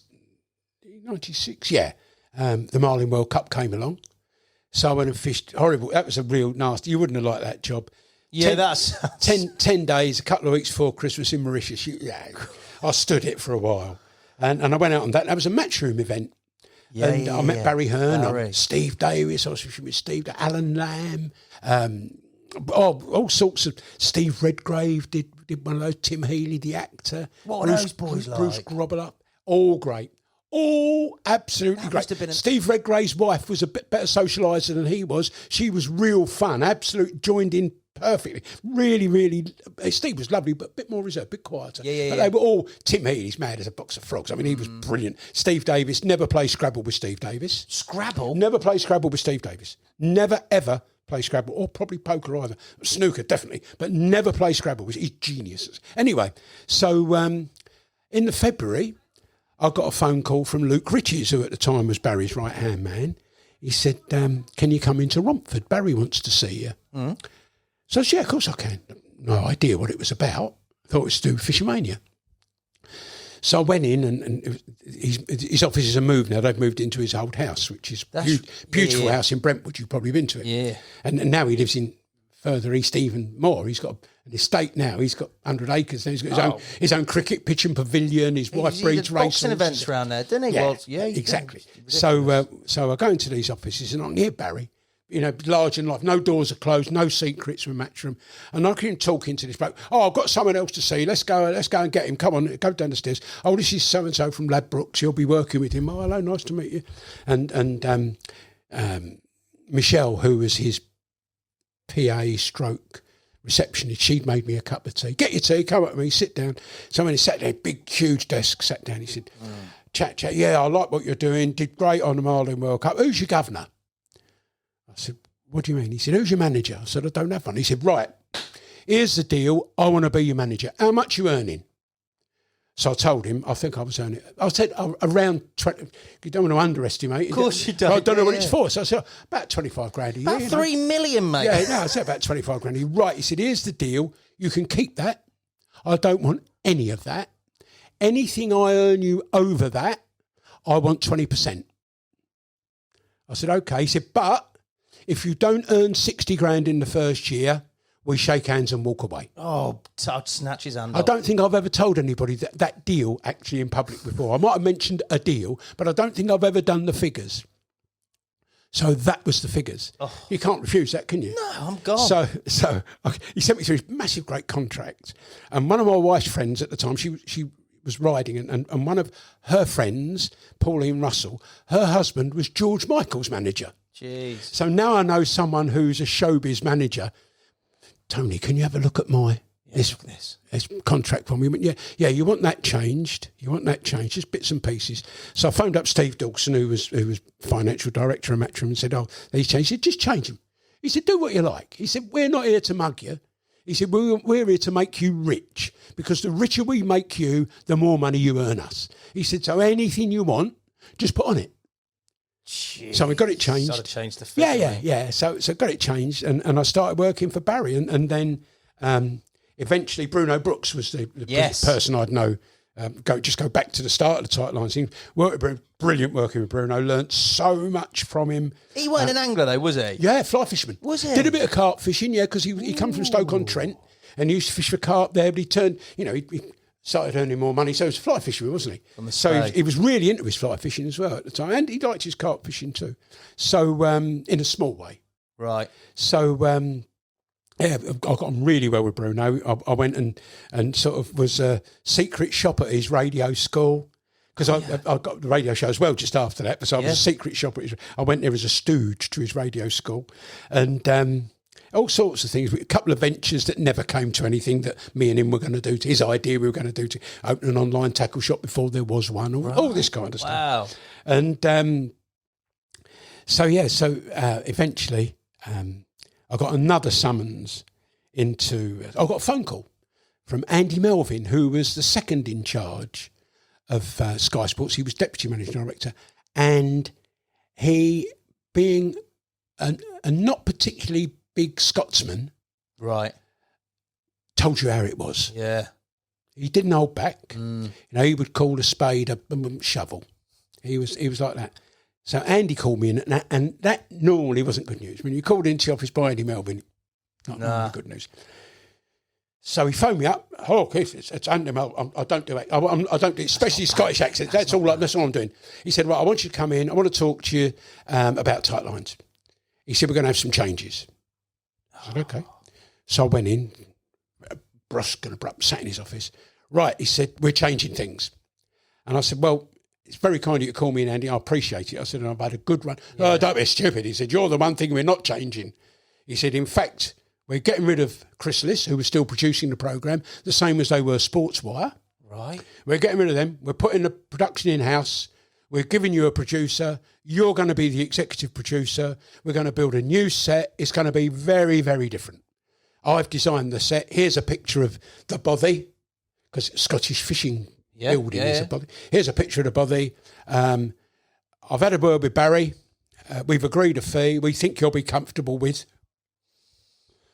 Go on, boy. And that was how the eventual Tight Lines came out, 2003, maybe 2002. Yeah, early 2000s. Yeah, that's how that came about. So I became the presenter. I was not really presenting. Bruno didn't always arrive on time. Right. Okay. Two occasions didn't arrive at all. And we got someone else to present the show because he was running a business. It was a little bit of his business. It was presenting Tight Lines. And so I'd quite often do the rehearsal for him. So I could do talk back. I could talk to the people over talk back. Knew when a floor manager made a sign, I knew what they were saying. But that all came natural to you? Yeah, I can read out loud. No. If you can read out loud, you can be a TV presenter. And the tips that Bruno gave me, the biggest tip, remember this, because I've taught lots of people. The biggest tip, only talk to one person at a time. Right. I did a podcast yesterday, lovely bloke, but I nearly stopped it and started again. But he said, "Hello, Keith. Hello, everybody." I was on my own. Yeah. And that's what Bruno said. Talk to the microphone. Talk to the camera. Talk to it like it's your mate opposite you in a pub. Yeah. Never imagine for 1 minute there's more than one or two people looking at you, because most people are looking at you on their own. They're in their car. If you're on the radio, they're sitting in their sitting room, may have their wife next to them if she's not watching Corrie on the other telly. Always talk to one person. And always didn't it was you. I look at them and say, now you're going to love this. I know. Not you all are going to love this. It was never hello. It was hello and welcome to Sightlines. Hope you're having a good week. That's how it was. Yeah. And I can read autocue. Because although people didn't think I was reading autocue, all the questions were mine. Yeah. But the opener has to be on autocue. Yeah, of course. Because the person has to know when to push the different camera button. Yeah. And all the links to the break had to be on autocue. Yeah. So when we got there, the vision mixer knew, and the director knew, and the sound engineer knew, they could push their buttons and twiddle their knobs.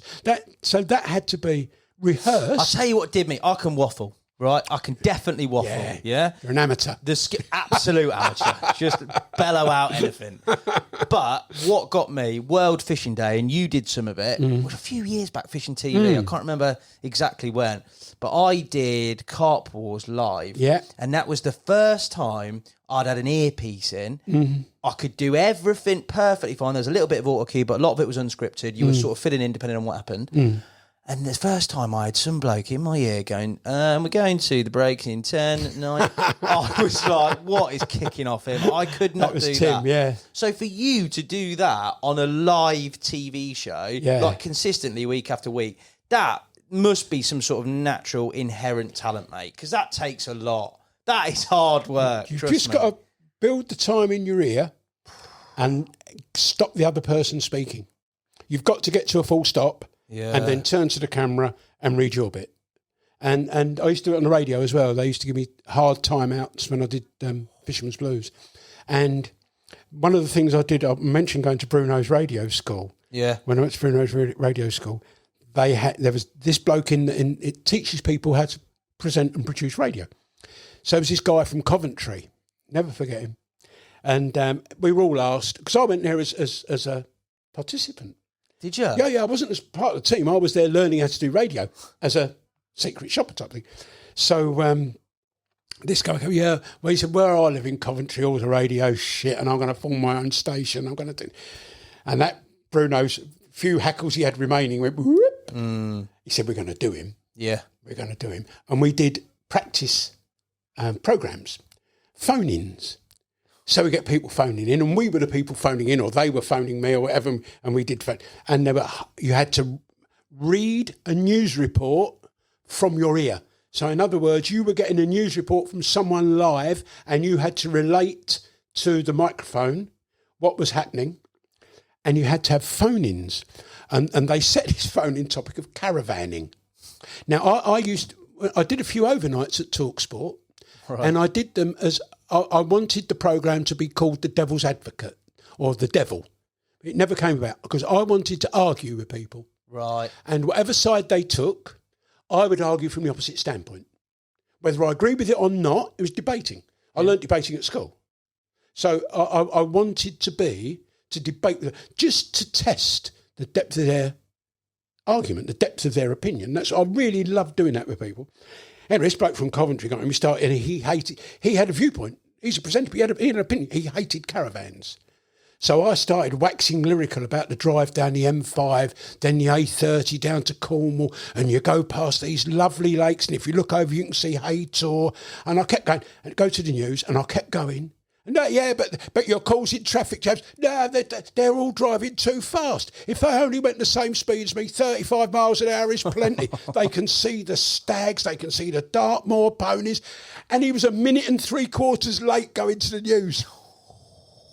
It was only a pretend news. Yeah, but slayed him. I was having a proper row with him. Yeah, bites. And he got him exactly right. And Bruno said to me, you know, if you're going to make your own radio station, mate, he said, you've got to have a bit of discipline. That's not very disciplined. And yeah, so I love doing that kind of stuff. Oh, lad, bless him. It's a definite skill, mate. You did it so. I remember, I'm trying to think, significant guests that have come in. Jerry Hammond, classic. He told me, because he was a bit nervous, as you would be. It's live TV. It ain't like now. Well, this is not live. No, but it ain't. It's two blokes like, we're sitting at a table in a pub. Yeah. And our other mate is a camera. Yeah, but there is that. But if you're not used to that and you come into it as a carp angler and you're an expert and you're perceived to be an expert on a show and you're clearly well knowledgeable in the topic, mate. He was like, I was just talking to you like this, like a teammate, and all of a sudden, cameras on, and then you throw in any sort of random question that some bloke can pitch to you live on TV. That's hard graft. And he was like, Keith was just absolutely the consummate professional and held it together because he struggled, but then he relaxed into it. For you, the guests that you had on, the selection of guests, because I know you rotated it between match anglers, sea anglers, fly anglers, and obviously carp anglers. Andy Melvin was a fly angler. What did you have any say in that? How was that denoted? Yeah, we'd have a debrief after each show, and we'd have a list of guests in advance, and we'd arrange a schedule. And Mick, our producer, he'd get Jack or Michael, whoever the assistant producers were, he'd get them to phone the guests and tell them. But don't forget, it was my job to make the guests look good. Yeah. Yeah. It wasn't my job to be a star. It wasn't my job to be a good angler. It was my job to show how good, because they're all good. So I'm not making them look good. That was a very, very wrong term on my part. It was me giving them the opportunity to show how good and how great they really were. Because I had some people I didn't like, but I had to have respect for them. And nobody would ever know what guests we had on Tight Lines that I wasn't that keen on. Nobody would ever know, and some I was more or less keen on than others, but most of them are we're anglers, mate. We all know each other. We talk to each other, don't we? So there's no nastiness, but I wanted to make them look as good as I possibly could, as they would allow themselves to be, and probably that detracted a bit from me. Yeah. So people maybe didn't respect the fact that I could catch a few as well. Sometimes more people know me as a presenter than an angler, because loads of people that don't go fishing used to watch Tight Lines. Millions of people used to listen to Talk Sport that don't go fishing. Yeah, I've got in a cab and said, "Oh, Chelsea Hospital, mate. I know that voice. Used to be on the radio. Yeah, I did fish. I've never been fishing in my life, but every Saturday and Sunday morning, I used to have it on, mate, and listen. What you know about the countryside, mate? You're that Jack Hargreaves bloke in with a Cockney accent." And that all the time. Johannesburg Airport. No. We had to move from we were fishing in Namibia. We had to go, not carp fishing, that was sharks. Sharks, wasn't it? I remember that. We had to move from one terminal to the other, and a bloke showed us the back door. So I went down the back, got down these steps, and there's some people sitting on suitcases at the bottom. And I said, "Excuse me, skipper, I know that voice." All sorts of black. They weren't South Africa, English people there on holiday. Yeah, and it probably detracted, and of course I had to stop fishing eventually properly, because I talk sports Saturday and Sunday morning, so I didn't leave the studio till 8, so I couldn't really fish matches anymore. And yeah, that was proper matches. Proper matches. I used to go Gold Valley, which are proper matches. That was about the only place I could get to, and I was still an hour late for the draw, so I got a fait accompli. There's your peg. And so I'd know what pole rigs to take, because I had a pole rig for Syndicate Lake, a pole rig for Gold Lake, and a pole rig for Middle Lake. A little pack of pole rigs, yeah. So yeah, that was, that it was probably to my angling detriment, but not to my professional detriment, because I loved every single minute of it. It looked like it was basically one big jolly. That's what I was made for. Yeah, 100%. Talking to people was what I was made for. Talking at people sometimes. Shockers. You had any shockers? Not personally, but shows or instances, questions, features? Well, the questions were usually filtered out. Oh, okay. On the last, probably for the last 3 or 4 years, it was recorded an hour or so before we went on air. So there were more emails and not phone calls. That's right, yeah. No, I didn't have that. There was a great David Mellor moment on Radio 5 Live, which I won't tell you on here, because I've never badly sworn in public. Okay. Because I think, there's a lot of young people that go fishing, a lot of young people used to watch, and I would never use anything that would make their mother think, I wish that word hadn't gone in his ear. But there was a great, I still call it a David Mellor moment, the Tory MP. He was presenting a show on Radio 5 and it was a football show. But I'll tell you that afterwards. So I've never used, even on Facebook, I might use I'll use words that they use on Radio 4. Okay. That's as far as, except words that Stephen Fry uses on Radio 4, and I might tell you about that in a minute, because it's the same word that upset the David Mellor thing. But yeah, there've been some unanswerable questions. Yeah. But because I saw them first, I could edit them in my mind and generalise them. Okay. To make them... Yeah, to get something from it. Fit all. Yeah. To make them fit people that were in Doncaster and in Eastbourne and in Dawlish. What about guests that you've had on? Anyone that's really, struggled or been... just not dealt with it, because it is such a foreign... You're talking about two worlds there. You're talking here, and you said off camera about being in hair and makeup with George Best, and then you roll on to... You're a normal angler. That don't happen every day. Ultimately, no. One of the most difficult, strangely enough, in the very early days, was Kevin. Oh, Nashy? Nashy was quite difficult. Oh. He was... In what way? Monosyllabic answers. Was he? Yeah. It was mostly my fault, because I hadn't really learned how to interview people. So my interviewing technique was to ask the question, tell them the answer that I thought, and give them the opportunity to agree. Right. Which isn't always a great technique until Bruno told me how, what, why, where, who. Those sort of never do, never did, never any of those. Always how, what, who, why. So you couldn't get a one-word... It was very difficult to get a one-word answer. But yeah, Kevin knows so much, but he was enormously shy. Yeah. Really shy. I've been with him on trade shows, and we've been regaling crowds of people. Good as gold. Good as gold. In the studio, he was very, very nervous.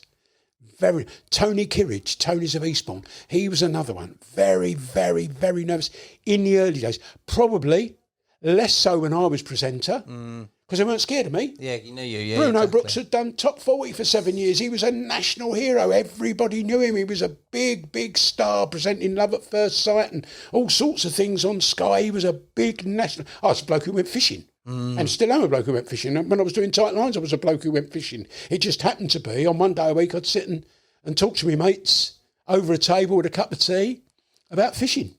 Why did it end, Keith? Basically, I don't like that word.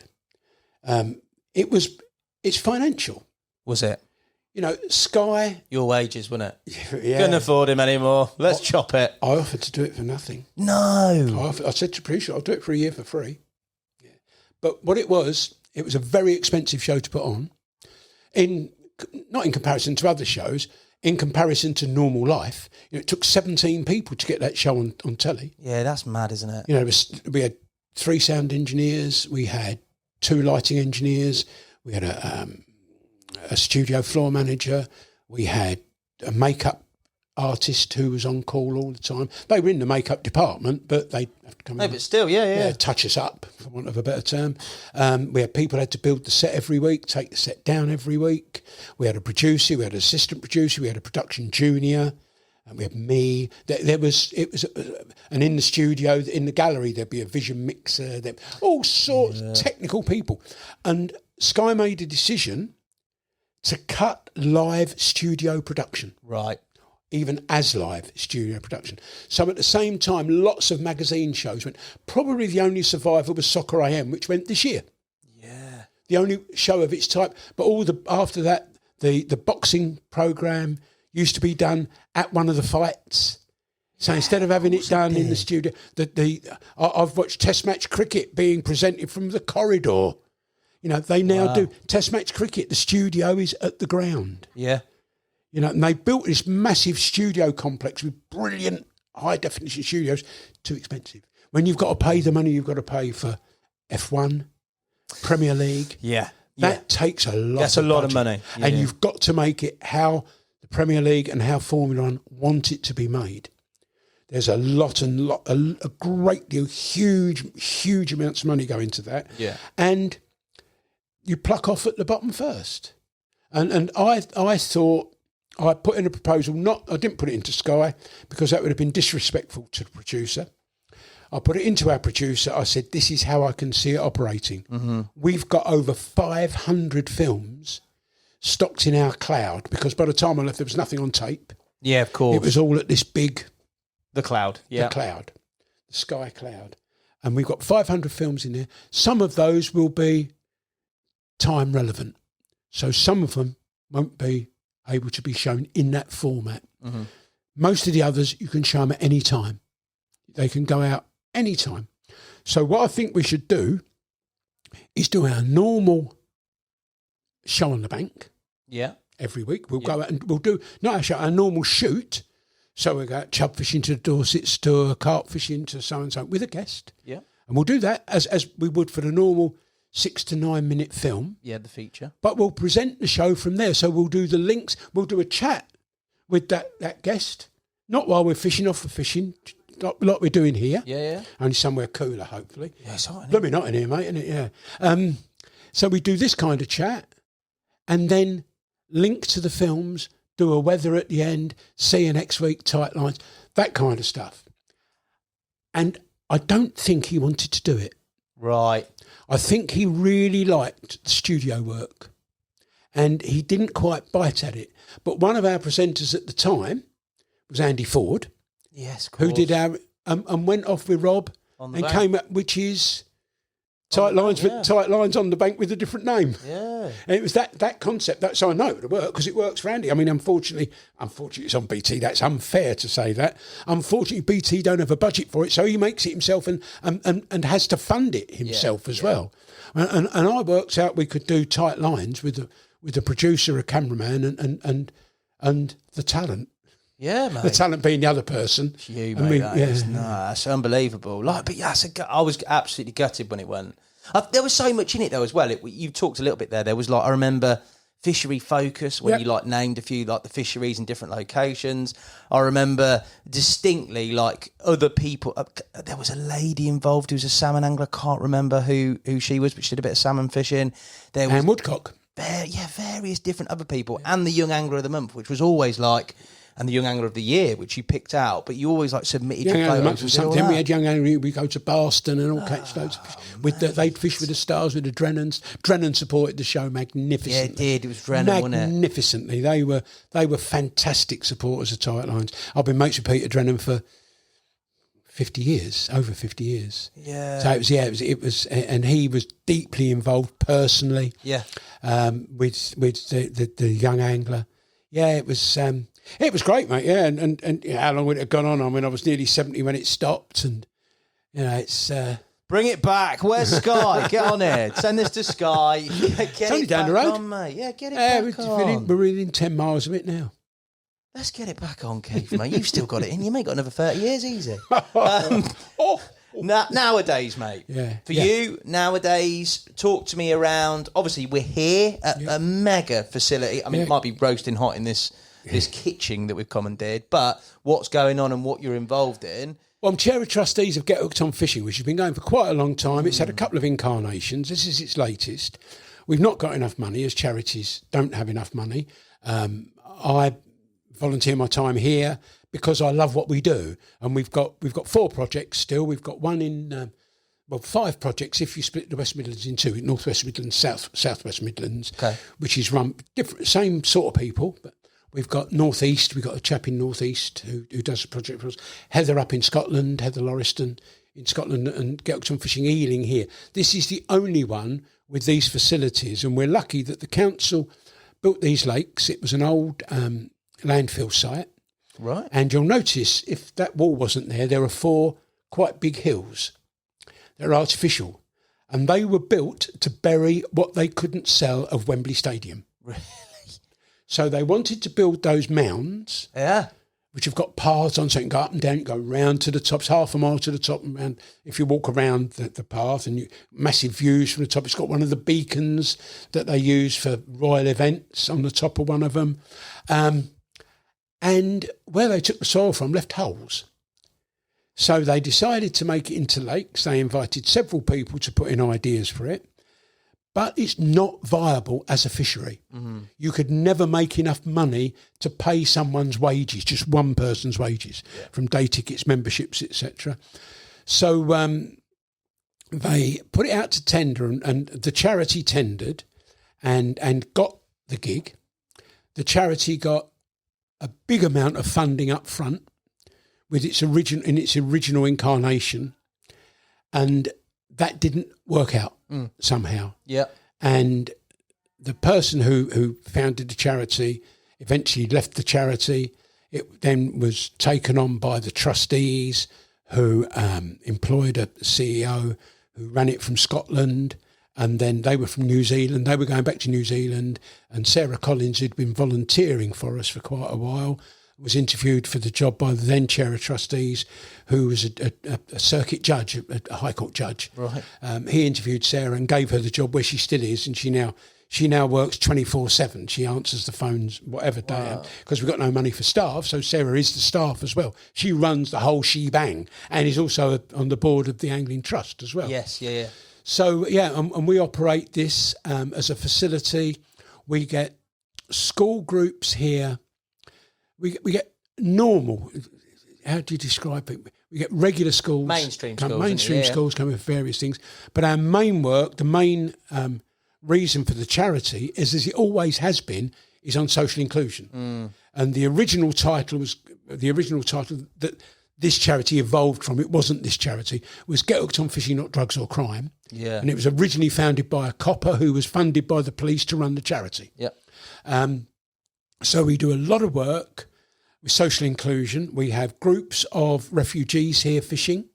We provide the tackle, mostly volunteers. We've got registered coaches. Carl, who runs the place, is a level 2 coach, who's now disabled himself. He was a roofer, fell off 3 roofs, had no injury, fell off a chair at home and broke his neck. No, wow. So he's got a physical disability which you'd never know. No, he's a force, mate. I've seen him in that classroom. Absolutely, yeah. And he runs it for us, and we've got a team of helpers. Yeah. They volunteer to the charity, but they're helpers when they go out there. And we've seen there's a group here today that are using this facility as a classroom, because they're a group of young people that can't operate in a classroom at school for various reasons, bullying, whatever it might be. They have social issues where they can't perform in a classroom at school. We have young people who with all manner of things that make them different, from Tourette's right the way through the spectrum. We have some great fun and we lots of laughs with these young people. And fishing has changed their lives and will continue to change their lives long after they stop coming here. Wow. We've had 2 instances, and it gets me quite emotional actually. Yeah. We've had 2 instances here of young people that are non-verbal go out talking. No way. That's incredible, isn't it? But you see that twinkle in their eyes, even there. You know what I mean? Let's don't get it twisted. They're characters. Some of the people that come in. You can tell that straight away, right? But there's that little twinkle in their eyes when you talk fishing, they see the lake and they transform. And that is the power of fishing, isn't it? Same as you and me, mate. Doesn't matter how old you are, doesn't matter your background, doesn't matter whatever. Fishing. And they do their schoolwork. Yeah, exactly. They do their schoolwork here. We had one of the lads who's not in today. He's in tomorrow. And he's in Thursday, rather. And he was here last Thursday, and he'd done some schoolwork, and he'd done a bit of fishing, and he was doodling. And he doodled a map of the world. What? And you could recognise every country. Nothing to copy it from. No, just off his I head. mean, it wasn't the perfect shape, but he'd put the Portuguese border in, and there were the African countries, and there was the Congo, and there was Gabon, and there was Chile, and here's Peru. Unbelievable. 12-year-old. Yeah, that's impressive, isn't it? 12-year-old kid. Different talents. Yeah, of course. Everybody has got a gift. Everybody's got a talent. He comes in singing songs that I know from the 60s. He came in the other day singing Pass the Dutchie, Pass the Dutchie. And his folks listen to that kind of music, and or his grandparents, actually. Yeah, not everyone's a square peg and square hole, are No, they? that's right. And either the education system doesn't suit our clients, our guests, or they don't suit the education system. But whatever it is, they've got a little oasis here. They come here, they talk to us like we're their friends, but with great respect. Yeah. We eventually, I'm Keith and he's Carl eventually, but the teachers always call us sir or miss, and we always, in the presence of the youngsters, they are sir, because that's how they operate at their unit. And the staff like coming. We've got 4 staff here and 5 kids today. But we've had children here that are so troubled, they've had to have 3 people to care for them on the day. There's just so many problems. Mate, it's fantastic. And if you can turn them into viable human beings, people that others will accept, that will give jobs to, that will encourage and nurture them, then that's great. If we get 1 in 10 of them, that's, bring it on. Mate, it's fantastic. And also, mate, from your point of view, like, incredible career. Like, you don't need to get involved in stuff like this, but it's clearly still a driving passion of yours. Absolutely, yeah. And that willingness to give back, which people don't do, but you've so readily done, and you still do to this very day, despite circumstances elsewhere that make that difficult for you, even in terms of getting out fishing yourself. So, mate, hats off, because I've seen it firsthand. It's incredible. It's really, really good work, and it definitely escalates angling into exactly what it should be, which is a beneficial sport for lots and lots of different people for lots and lots of different reasons. It's like the people that are doing things to help war veterans, to help people with mental health issues. We're doing that. They're just younger. We do that too, but most of our customers, some of the volunteers have got mental health issues, but they're them interacting with some of the others makes a massive difference to them. It gives them, what's the word I'm looking for? It makes them relevant. Yeah. Some people they've got such a low, they hold themselves in such low esteem. I mean, I'll tell you now, 3 of those young people you've seen out of this morning are self-harmers. Yeah. Quite dramatically.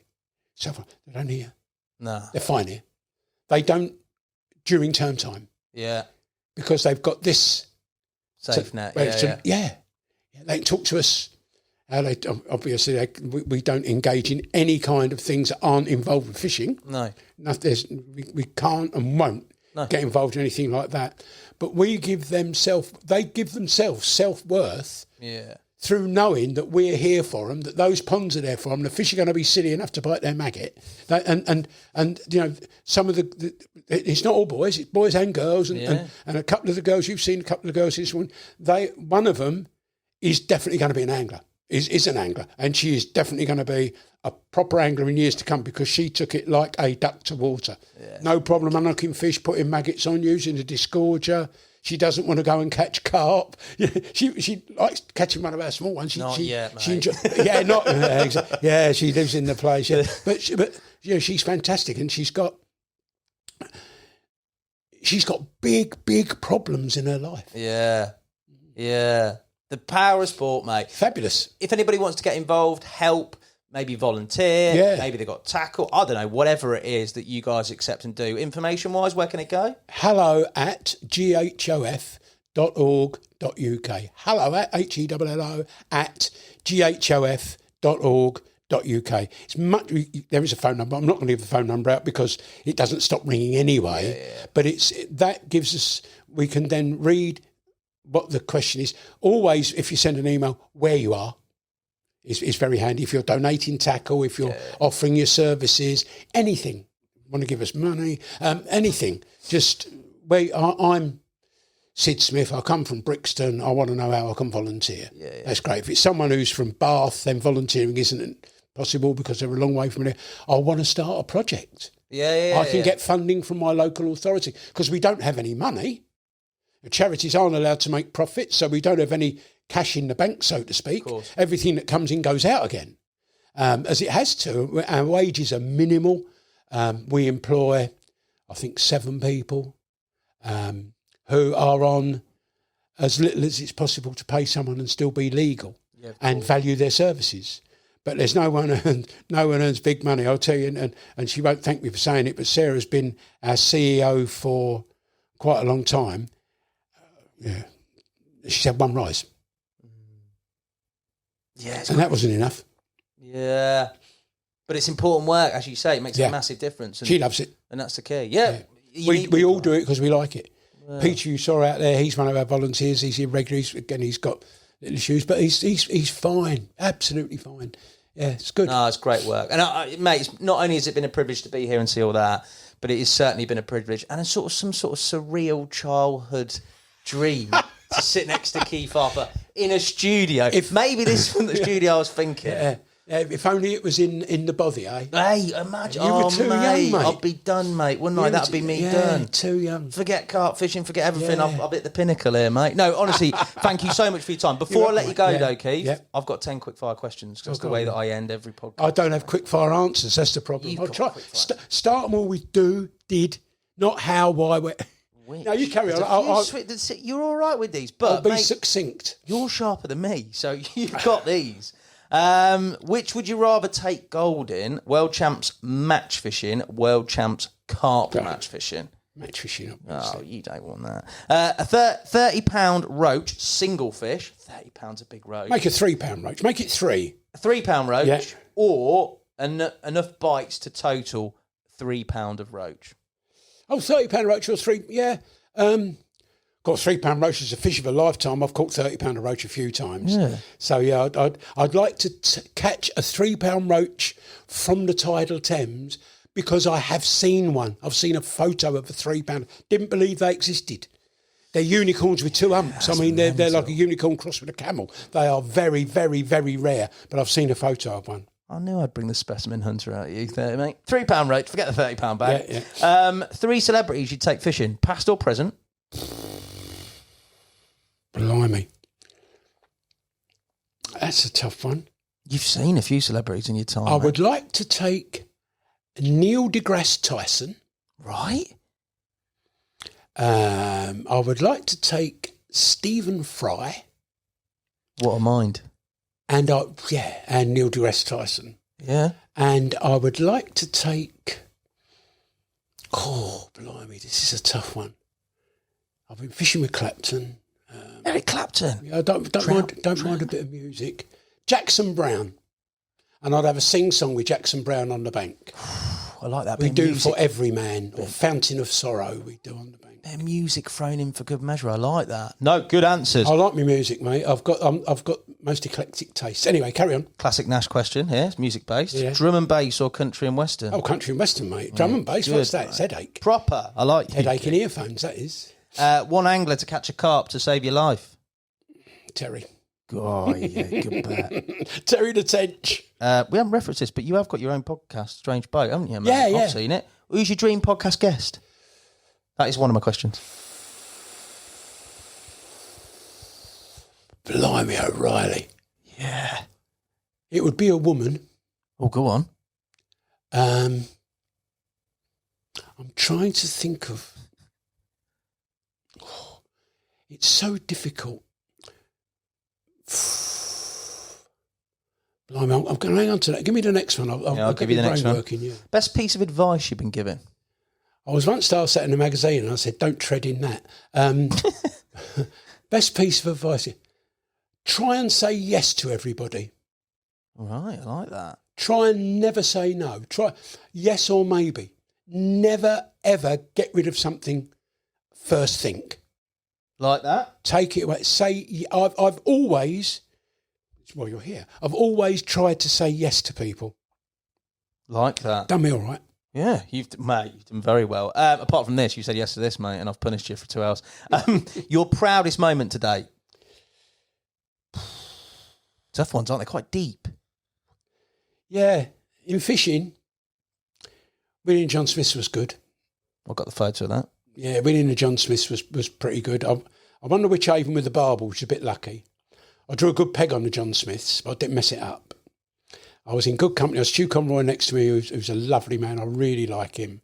And it's a match angler's match. Yeah. Is the John Smith's. And, to win that, I've won a few matches on the Trent, which I liked a lot as well. I won an invitation match once on Bass Island at Burton-on-Trent with 27 odd of mostly dace, a few roach and a few little chub. And I had Ivan Marks, Stan Peacher, David Hall, Clive Smith, Ken Giles standing behind watching because they weren't catching. Jeez. That was a proud moment. John Smith's is, I was very hard. It was very difficult for me to give my thank you speech. Really? Yeah? Old lump in the throat job. That's fishing. That's fishing. Obviously, Tight Lines is proudest moment ever. Who'd have thought you'd get to present a programme on national telly? It's mate, you smashed it 19 years. You weren't a one-hit wonder, mate, were you? Blinking heckers. I said yes a lot. Well, you say that, mate. You've got to have the minerals and the talent to back it up, mate. You certainly have. We're going back to Dream Podcast guest. It was a woman. Yeah. There are some great lady anglers in the USA, but I don't think I'm going to go angler. I think I'm going to go music. I think I'm going to go country and western, sort of. And I think it's going to have to be Bonnie Raitt. Right. Okay. You never know, it could happen. If you've never listened to Bonnie Raitt... I haven't, but I'm going to put it on YouTube on the way back when I'm driving home. Do it. I'll put that in there. Yeah, do Bonnie And then Raitt. I'll drop people a message and see if you can make it happen, mate. One of the best slide guitarists in... Well, I was offered Gene Pitney as a guest on Fisherman's Blues. No. Yeah, he was in this country, he loved his bass fishing, and he wanted to come on Fisherman's Blues as a guest, and I'd say we don't do guests. But his manager phoned me and wanted to get Gene Pitney on. Who knows, it could have been me instead of Mark Almond. Yeah, you're gone, mate. Something's gotten into my heart. What could have been? Yeah, who knows? Never mind. Never say no, but you did say no. So.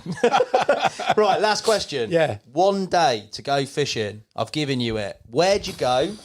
What do you fish for? What method? Can it be any time in time? You can take it anywhere, anytime. Right, I'll go back to the mid-1990s. I'll be fishing in Key West Harbour with either Captain Jack Kelly or his daughter, Captain Laurie Kelly, and we'll have been out to a shrimp boat. We'd have brought back 6 baskets of chum still warm from the ocean because things are warm in the ocean there. Right. The water temperature's sort of 28 degrees. Yeah. We'd come back with some of the mantis shrimp would still be trying to kill each other, and we'd set up a chum line in Key West Harbour, and we would catch tarpon, and we might slip a crab on and catch a permit. We might put a big old smelly long dead crab on and catch a cobia. Wow. We might let a bait sink to the bottom and catch a red grouper, but basically we'd be fishing for tarpon in Key West Harbour. What a man. What a podcast. Thank you so much. Thank you guys for watching and listening. I'll be back soon. Thank you, not you guys. Thank you for listening. Thank you. Sorry, that's a tip from the top. Thank you for listening. I'll be back soon with another podcast. Until then, keep Arthur. I can't thank you enough, mate. It's a dream come true. Welcome, mate. Cheers. Cheers.